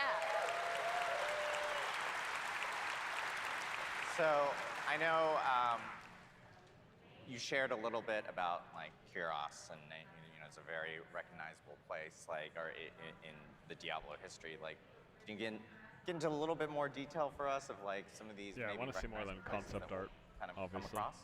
Yeah, I love to talk about these next few concepts here. So I was a big player of Diablo 2 myself, so you may recognize some of these places. We keep talking about bringing you back somewhere nostalgic. So we're going to start with the dock towns. So you can visit the original Kurast docks from D2 in Act 3. And through time, it's changed. It's been 72 years since the events of Diablo 2 in the world of Sanctuary. It has been 72 years in real life. So I'm excited to jump in there and see what the denizens have been up to, see if there's anybody that's still around from the past 72 years. And like Brent and Kaylee were saying earlier, a concept piece like this really gives me this incredible sense of scale in the world of Sanctuary, and I'm super excited to explore areas like that. We know that locations like this really set the tone for successfully delivering on that nostalgia and embracing that legacy of the Diablo universe. So the capital Kurast is something that we've always wanted to know more about. So this is a clip that's actually from the teaser that we've showed you a couple times now. And this is that incredible ziggurat with really, really creepy Grandpa Mephisto talking over it. So we've always wanted to know what's under this ziggurat. What's amazing about this is that for the dev team, this is one of the earliest sources of inspiration when we started working on the expansion. And so seeing it make all the way from original concept into the actual teaser that we showed this weekend is really exciting. So we've got one more really, really cool place to show you. So this is the temple city of Travancore, and it's where the Horadrim originally imprisoned Mephisto in his soul stone. It's deep inside Kurost, and I am so excited to go in there and see what's happened in the last 72 years. Joe, what do you think? I hope I don't get slowed by hostile blizzards again. But it's going to be really cool to dive under Travancore and sort of revisit that area. It's such a memorable area from B3. Yeah, Travancore was super memorable. Act 3, everyone remembering as they're fighting the council there. So it's great that we can revisit that here in Vessel of Hatred. And of course, a big question I know that people have with Vessel of Hatred, does that mean a new class is coming? Brent, do you have any more info that you can share potentially? I'm sure a few of you have been on Reddit asking questions about the new class. It's the #1 question we've been getting all week. You know, when we started off, we were still making the main game. And I'm really proud of the fact that we delivered 5 classic classes, right? We got that great feeling of all of them spread around the campfire. It felt really, really good. And so when we're talking about the expansion, we had a decision to make. We're kind of at a crossroads of, do we do another classic, or do we do something new?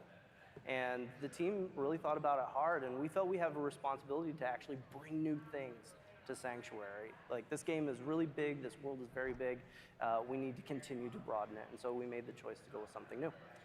So you're saying new here, and we're seeing a lot of jungle environments, obviously. Yes. So does that for sure rules out something like the Witch Doctor? Yes, that for sure rules out. It's absolutely a brand new class. It is not the Witch Doctor. All right.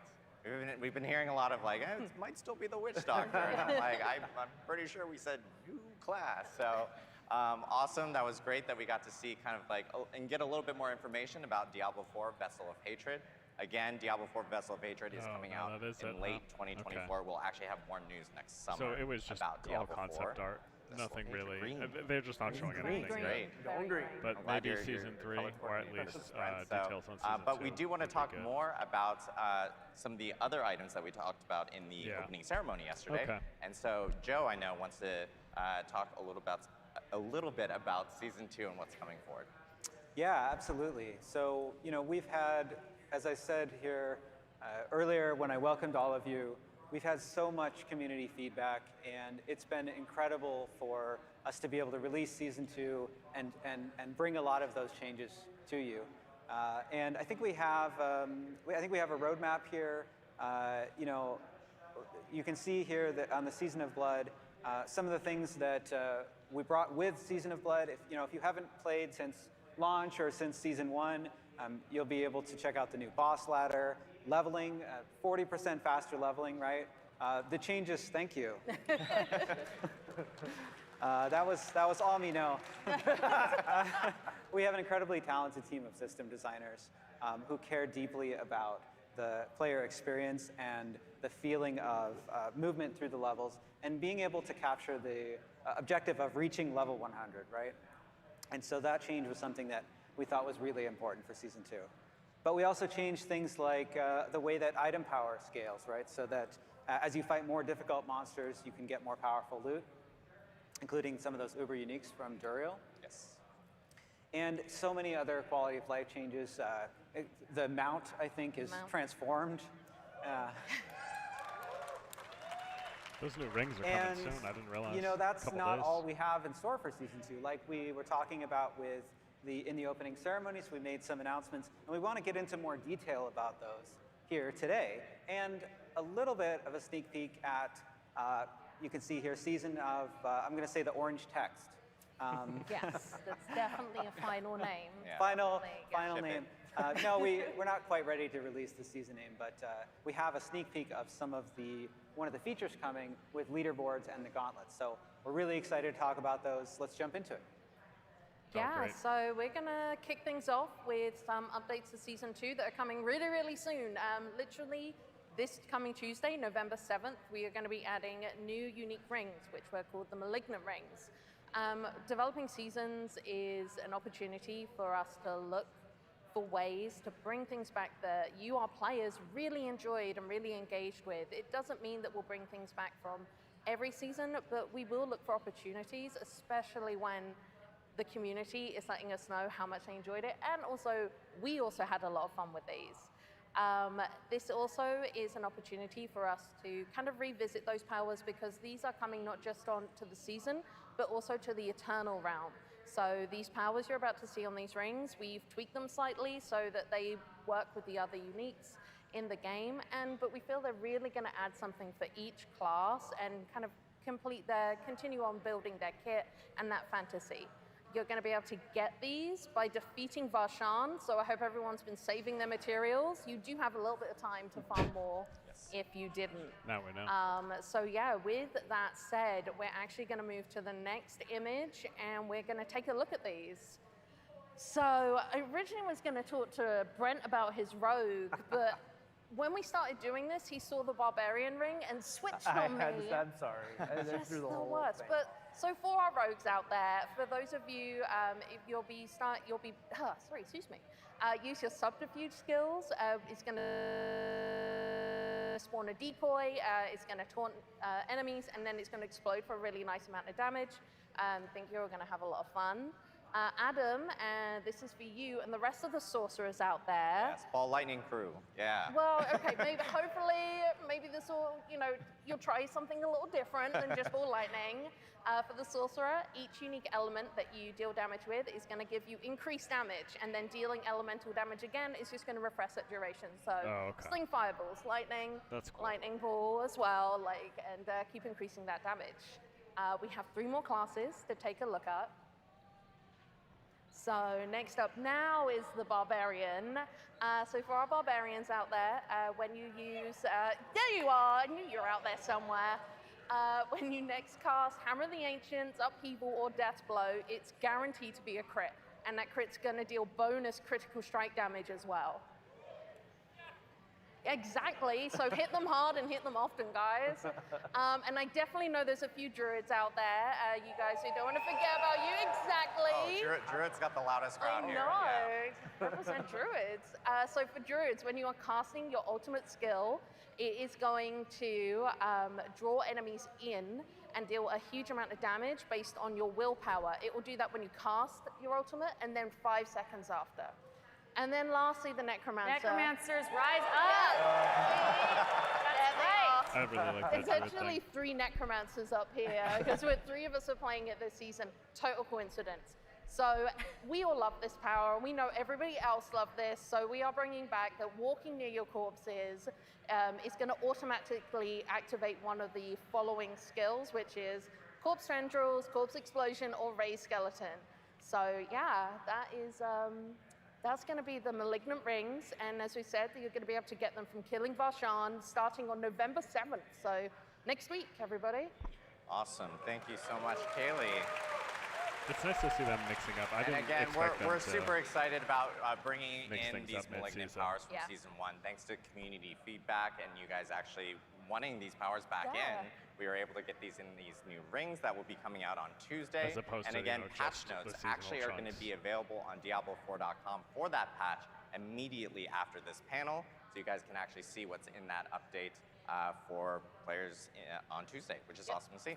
So, but we do also have some more information to talk about. Even more stuff. Yes, So we have some more events taking place in early December.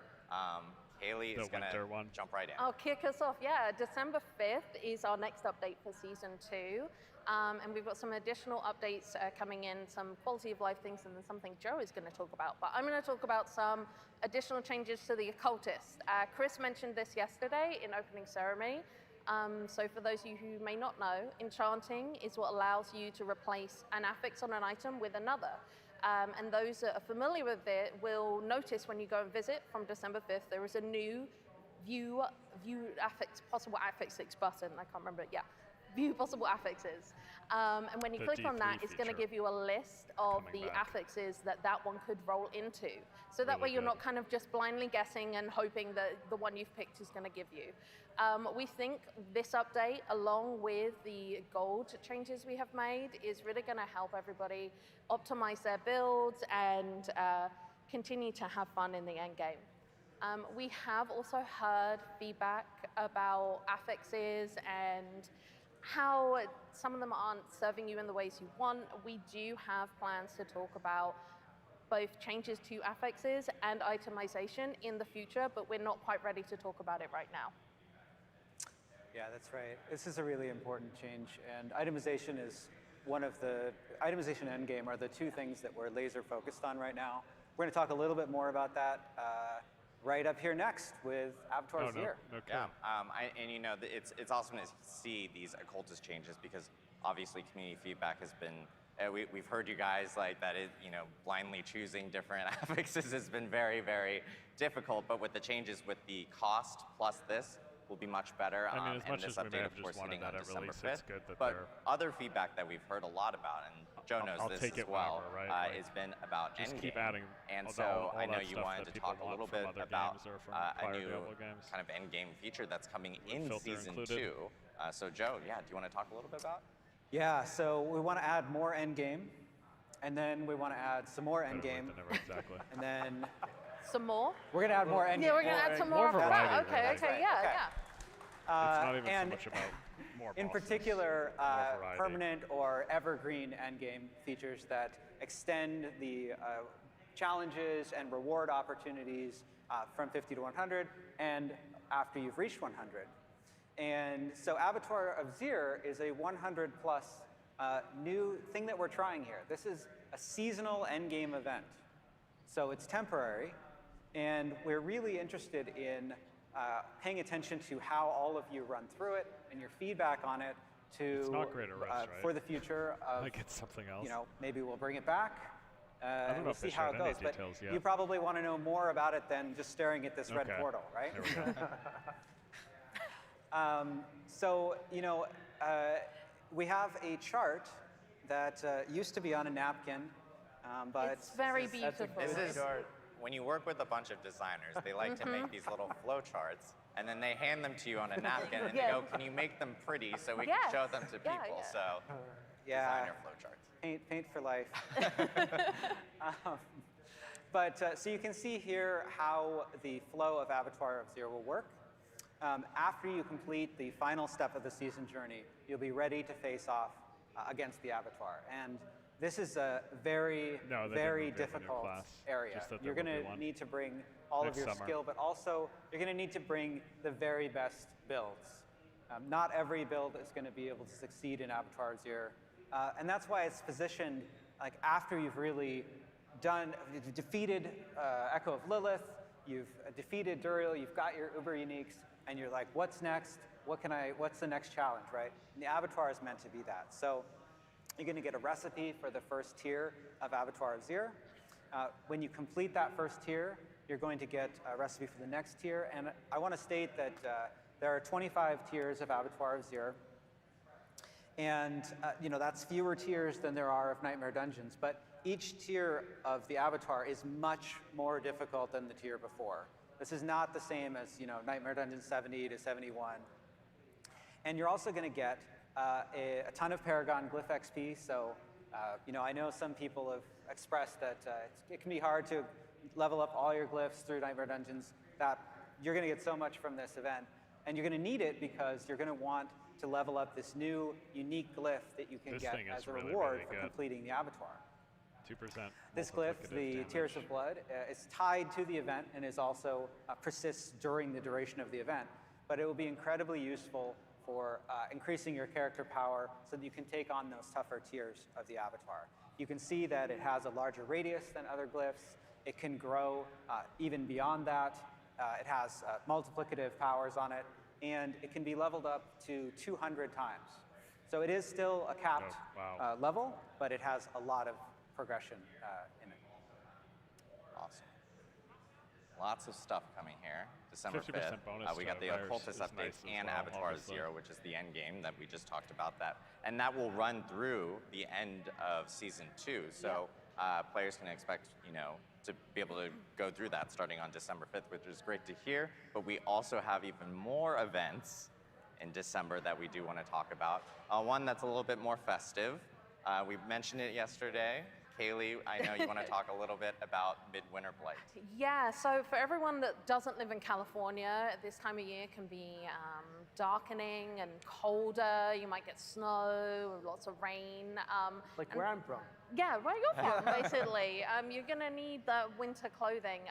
As you return to Fractured Peaks on December 12th, where the Midwinter Blight is taking place.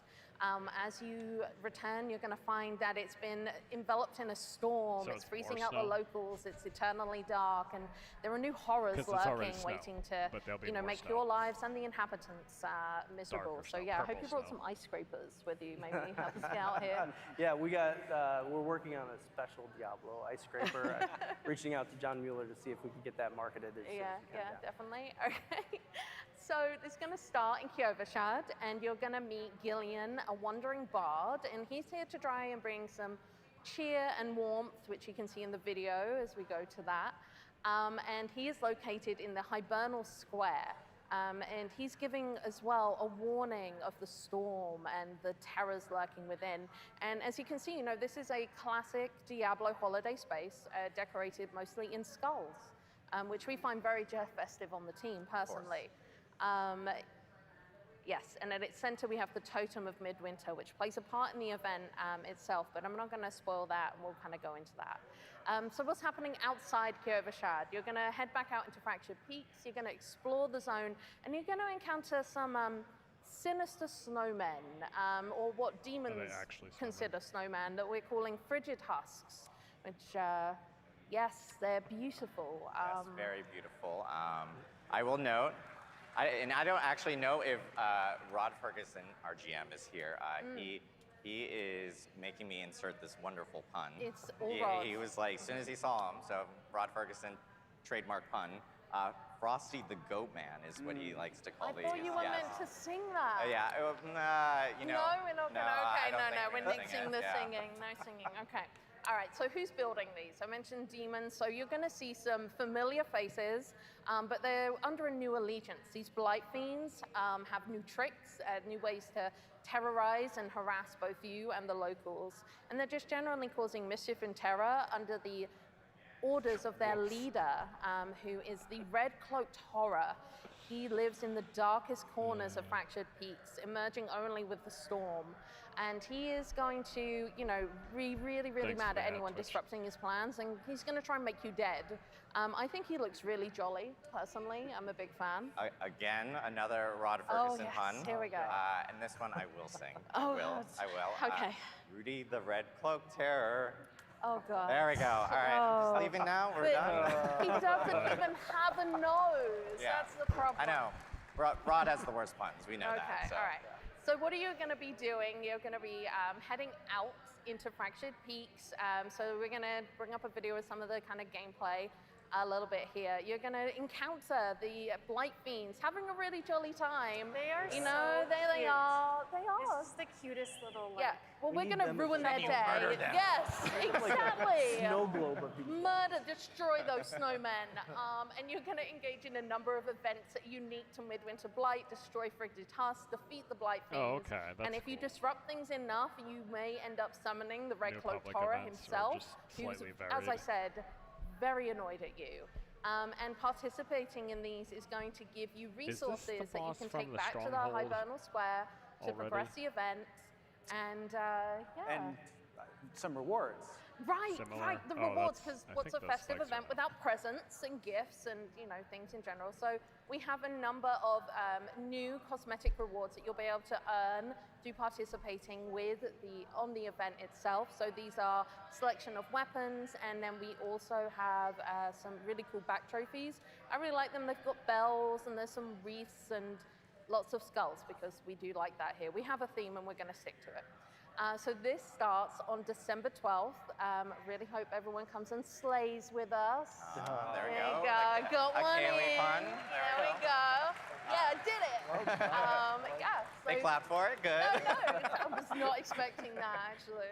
But yeah, so yeah, that's Midwinter Blight. Awesome. All It's right. great to hear more information about all these updates coming in. New stuff. And Midwinter Blight's great because community feedback has been, we've heard a lot of people wanting more cosmetic I mean, I think options. it's good to just and see so now you have the new ability stuff of actually mid-season, unlocking some 'cause I skulls, wasn't some expecting bells, that to be some consistent. holly, that you can actually incorporate to your character changes with throughout the Midwinter course of the Blight. But season, all yeah. this information is going to be available again on a blog on Diablo4.com after the panel. And we're looking forward to getting all these updates in everyone's hands for Abattoir of Zir, the Occultist updates, and of course Midwinter Blight. But moving on, we do have additional information to talk about Season of the Orange Text, as you called it. That's right. Joe. So Joe, can you tell us a little bit more about what's coming there? It's probably Yeah, just going to so be theme reveal, more right? endgame. More in-game. More in-game. Yeah. See if there's any details. This is such a cool piece. This is relevant to the season, and I'm excited to find out what happens No, with they're this not guy. going to share But, anything, are they? I want to talk a little bit about one part of season 3, and there will be many more parts of season 3. We're going to talk about these more in future campfire chats, but we wanted to talk a little bit about leaderboards, leaderboard-driven trials. All right. He wants it. People really This guy want wants this. it, and so we're going to make it. Thanks, Guy. We weren't going to make it, but. And so the way this is going to work is when Season 3 players reach World Tier 4, they're going to be able to compete in the Gauntlet, which is a fixed seed, non-linear dungeon where your mastery and your skill are going to be needed to achieve the highest scores. And those best scores are going to appear on the leaderboard. So he said fixed seed, which means Now, it's not every time you procedural enter the placement. Gauntlet, it's going to be exactly the same. That means Right. the monsters and their There you go. positions, the layouts, the affixes. Everything's the same And for because it's everybody. non-linear, you have some choices about how you're going to progress like through D3 to challenge maximize the runs? score. And of course, if you're playing in a party, you can choose like which direction each party member is going to go, and you really have an opportunity to optimize it. Loot will drop at the end of the timer, so you don't have to worry about picking it up on the way. And as you're killing monsters and you're opening chests, you're going to get instead these pickups called Proofs of Might. They drop from all of this types of content, and you'll have a limited amount of time to collect as many as possible to Oh my maximize God. your score. Wait, what? So at the beginning of each week, a new gauntlet is going to replace the current one, and the leaderboards will reset. Now, this is an image of the solo barbarian ladder we can see here.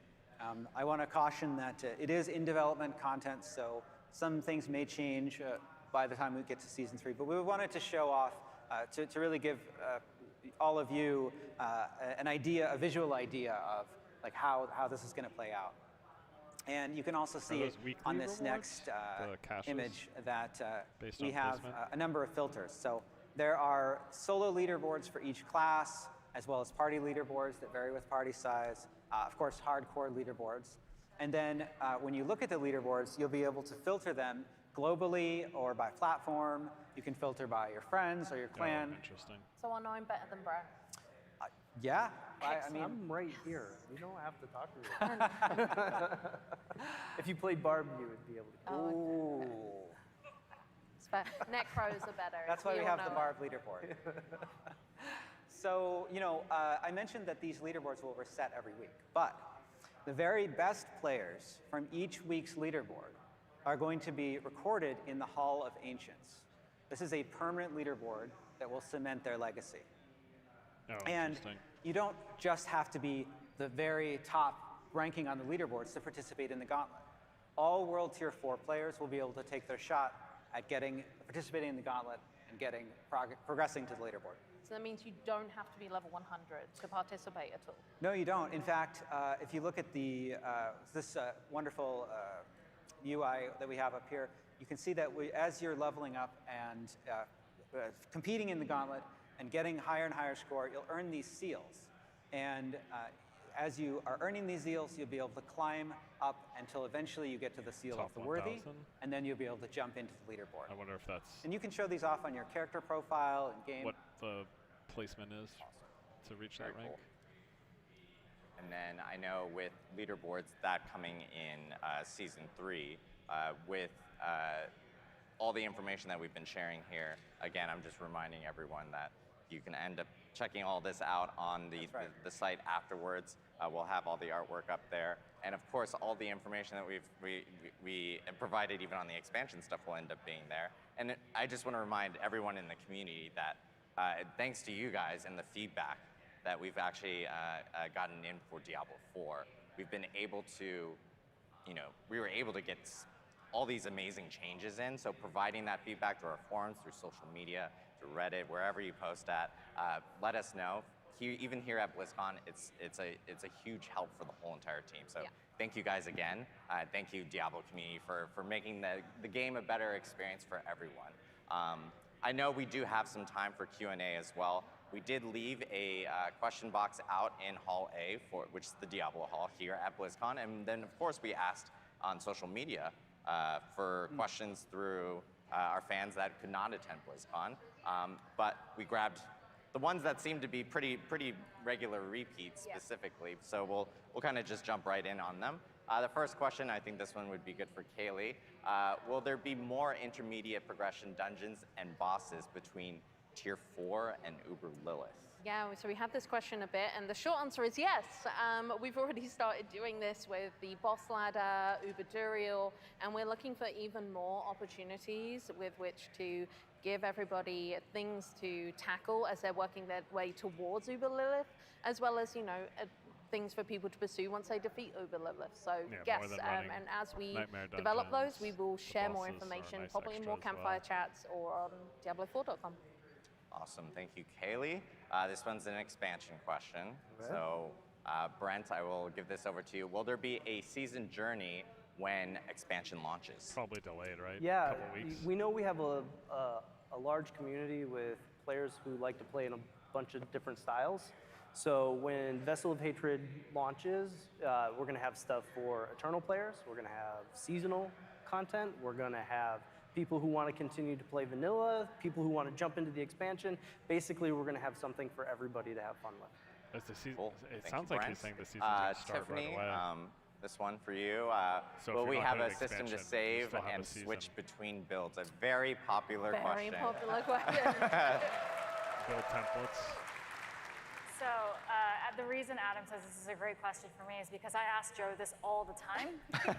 It's something I'm also very, very passionate, myself and lots of the development team and lots of the community is very passionate about. So for those of you that played Diablo 3 are very familiar with the Armory. This is something that we brought to the game in patch 2.5. And so we've been talking about it for a very long time. There's so many different things, so many activities, like so much room for activities in Sanctuary. And so many different things to be doing, whether you're playing by yourself, playing with a group, PvP, et cetera, et cetera. There's Paragon board customization, there's build customization, there's outfit customization, what gear you're wearing. So we want to be able to have an easy way to switch between those so you can keep playing and keep, min-maxing all of your experiences while you're in the game. So we have nothing to announce in terms of when it's coming, but it's something that we're talking about all the time and hoping to bring to Diablo 4 as soon as we possibly can. It sounds like an I expansion. know. It's a thing that a lot of people in the community have been asking for, and Selling point, right? being able to switch between different builds and everything and have that saved. It's something that the team most definitely is working on. Next question we have is from someone who's actually attending here at BlizzCon and is actually a content creator. Was in our opening ceremony as well. In the opening ceremony was reel. from Don the Crown, and I think he actually made like a decision to come to BlizzCon like 24 hours before BlizzCon started. So he could be here right now. He could be here right I just now. really wanted to ask this question. Yes, exactly. But I will say this question also came from a lot of people. But Don the Crown asked, do you intend to add more sources of living steel to the game? Yeah. Yeah, that grinning demon, right? Yes. Yeah. He sucks. Yeah. Yeah, no, it's, that particular summoning material, we've certainly heard and experienced doing Helltides feels much more stingy than the other summoning materials. And so we want to make some improvements there. Yeah.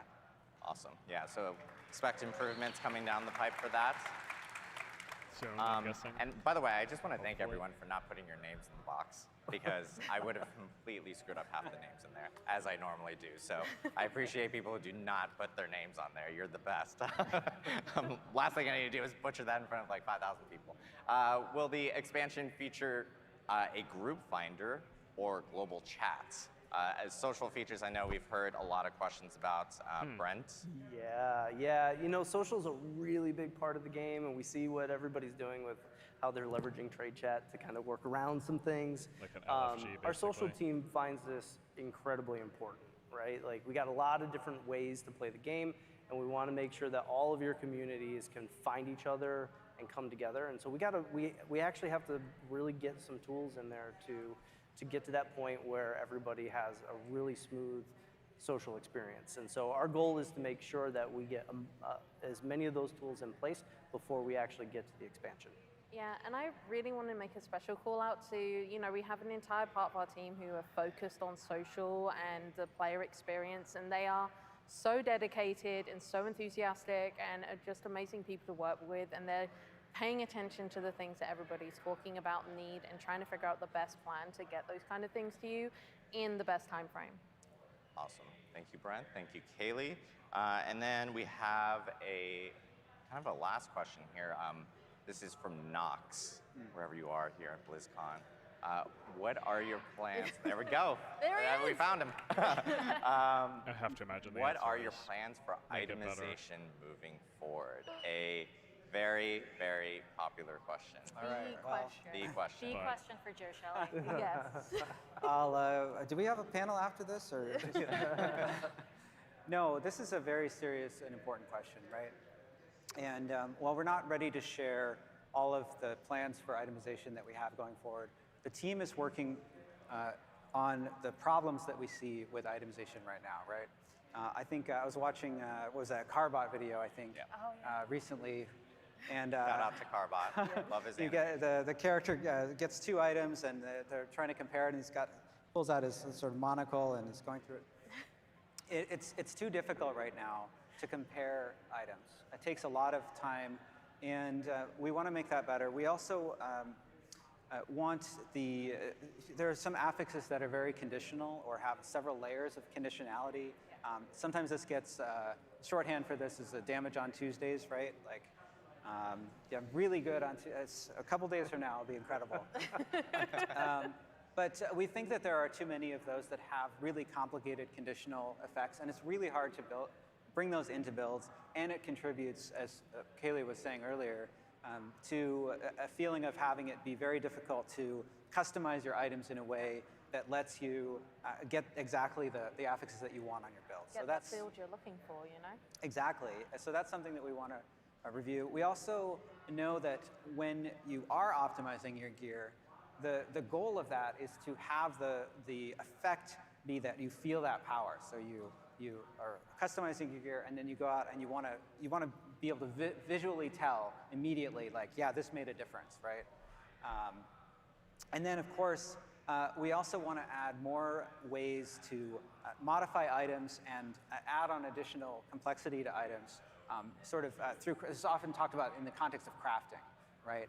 Better ways to modify items in that way, yeah.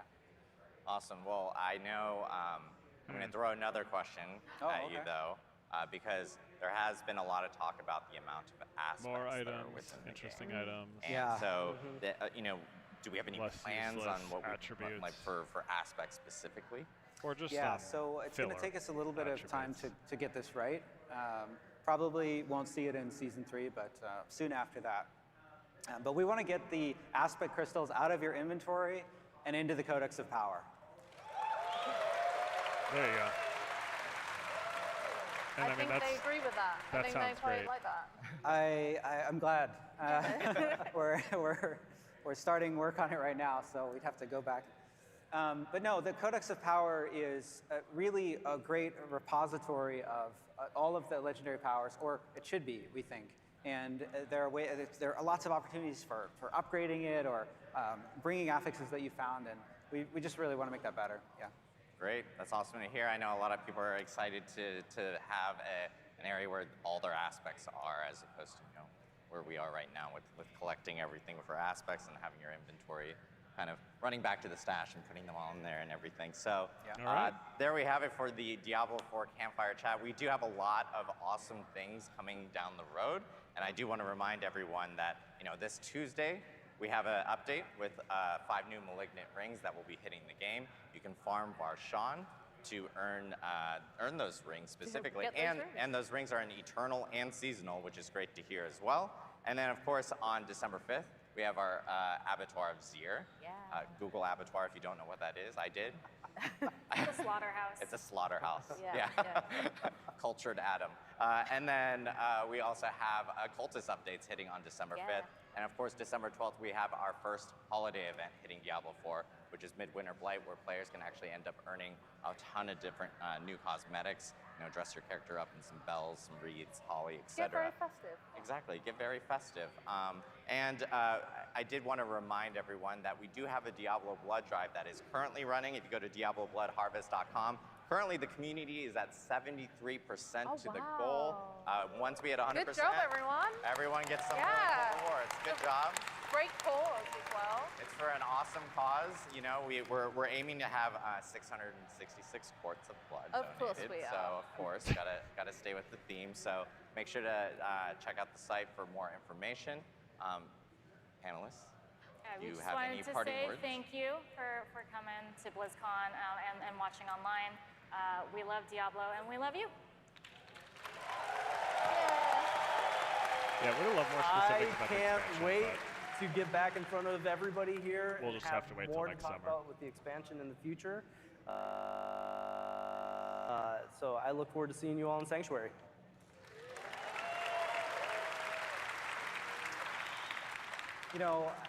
I just want to thank all of our passionate players, and we listen to everything that you're saying, and it's been so awesome to reveal Season of Blood and be able to bring some of those changes back, and then to come here and to be able to tell you about all the more things that are coming in Season of Blood and in future seasons and in Vessel of Hatred.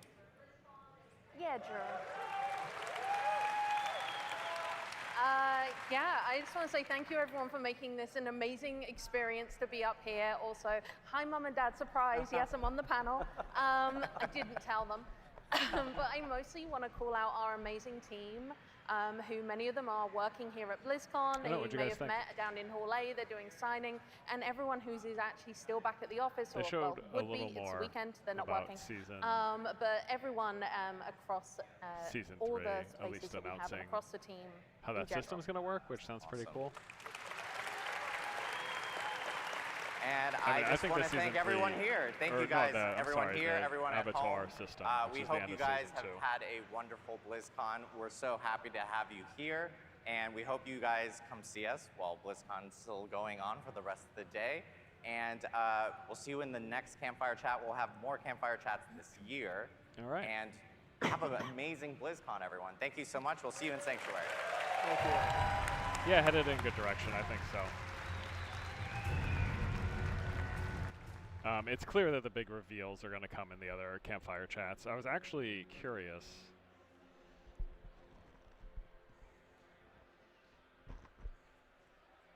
if they have the new stuff up yet. Because they did say that the patch notes are going to be up. He said right after the panel, but this might be too soon to actually see them.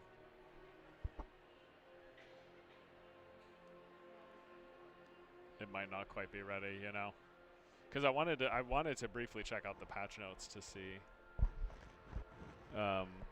He had mentioned that they were going to post the patch notes right after. I mean, that was good. It's good to see their extra updates coming for the current season. We didn't get much, obviously, on Season 3 or the expansion, but it's pretty clear that they're planning to do that in the future dev updates and then next BlizzCon, right? I was hoping that this might pop live, but it doesn't look like the patch notes are up yet. So we might just boot up the game temporarily.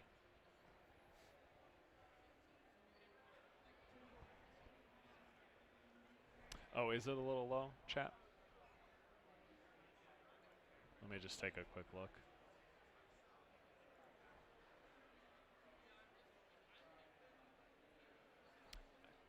I don't think I can swing that DB, so it's okay. All right, no, it doesn't look like they've posted it quite yet, so we're just going to hop in and play for a little bit before we wrap it.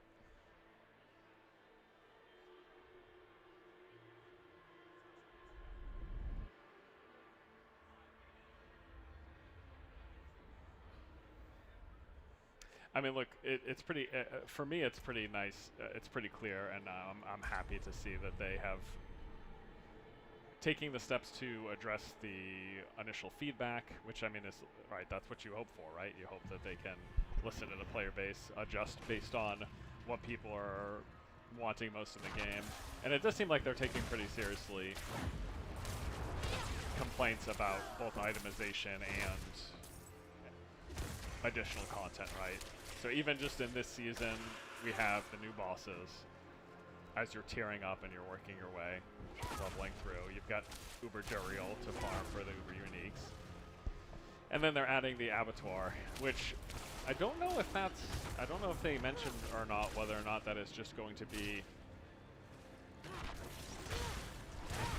for the duration of the season, because it's not coming till the end of the season.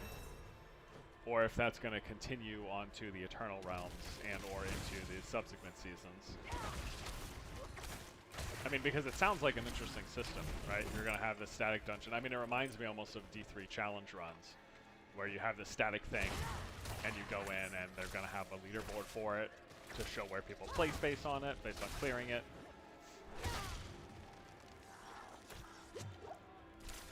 I got to pop up another skill point as well.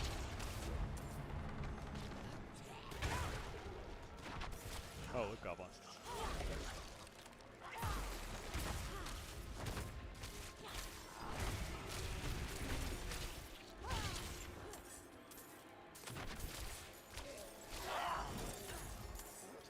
Yeah, I mean, ultimately, I'm just looking forward to seeing more. As always is the case, right? But I'm not ready yet.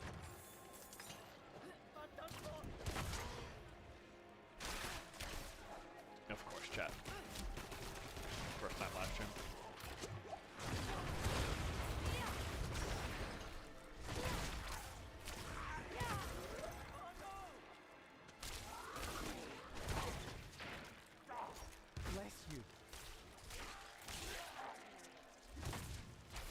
Interested to see once they bring through the new rings as well, how that plays into current builds, mixes up the meta, maybe makes Source play anything other than Ball Lightning.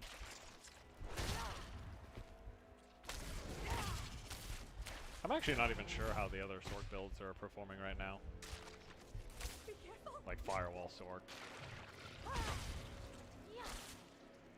I know in Season 0 I played a bunch of Chain Lightning, Firewall, I switched to Druid, played Pulverize leveling up, then Tornado, whatever.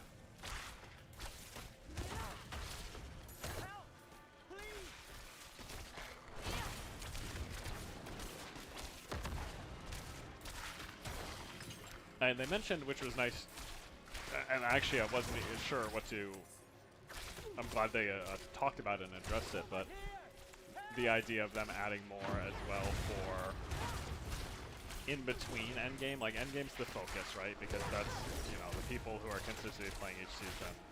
Imagine some large percentage of them are focused on, you know, hitting 100 as fast as possible, and then running through, powering up glyphs, and then I need time to prepare. Doing all the endgame rotation. So it makes sense that they are focused on continuously messaging that, but they also talked about more content in the lead up, right? Especially, you know, that, what is that slump so often referenced from 70 to 100 adding those additional bosses I'm out for of mana. this season helps with that, but even more variety, and that's also really something I hope to see a lot of in the expansion, right? Just more content variety, more different things is always preferential. Do I have 3 glass cannon? I do. I actually don't know what I want right now. Arclash, Fireball. I could just Fireball a bit. You know what?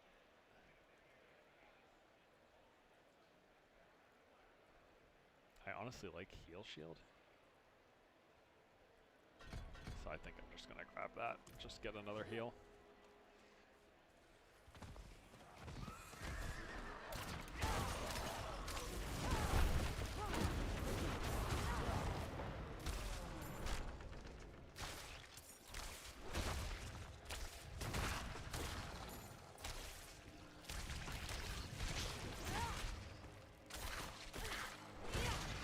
And really, I mean, I just really hope they continue to move along this path of continuously iterating quality of life stuff that community's asking for. The biggest things right now being like loot filter and loot filter and more stash space, you know, things like that. But then also just the more features. Outside of seasons, I'm really hoping they go big with the expansion. Like, just new things. Group content or not, I know not everyone loves the idea of group content, but I think that sounds cool, even if it's just an additional thing. Just more things, right? More things. I mean, I selfishly also, I want PvP Arena. I love it, so that's something that I would really like to see as well. That glimpse I had of it in that BlizzCon all those years ago with the 2v2 competitive arena. I don't know what just happened, by the way. Oh, did I click through that? Okay. Here we go. I need time to prepare that.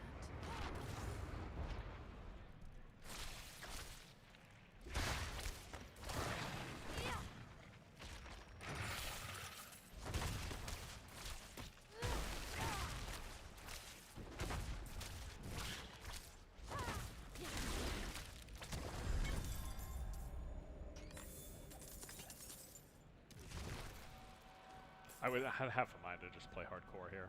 Just for the walls. I'm not ready yet. Let's see.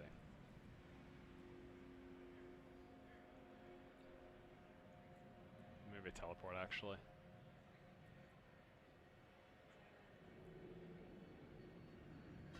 Yeah, that's really good. I need time to prepare that. Yeah, but overall, I mean, I'm happy that they showed. I think the biggest thing and the biggest surprise to me is that they are doing updates for the season mid-season. I just think that's really nice. That's not really expected, personally. I just presumed that seasons would be once the season launches with the content it has, and then that's what you get throughout the course of the season. But them adding new stuff, them adding the Abattoir, like, I'm looking forward to seeing that. Out of mana.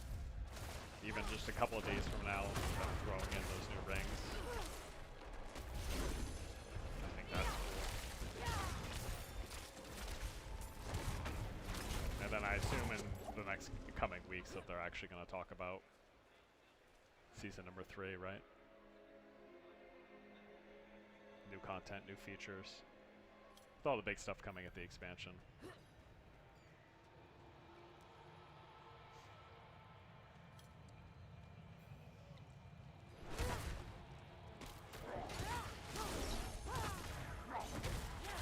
I'm not ready yet. The needed mana.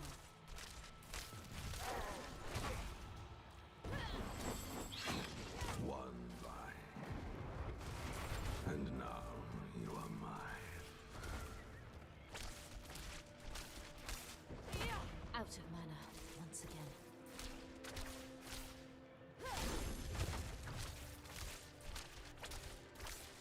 What was that?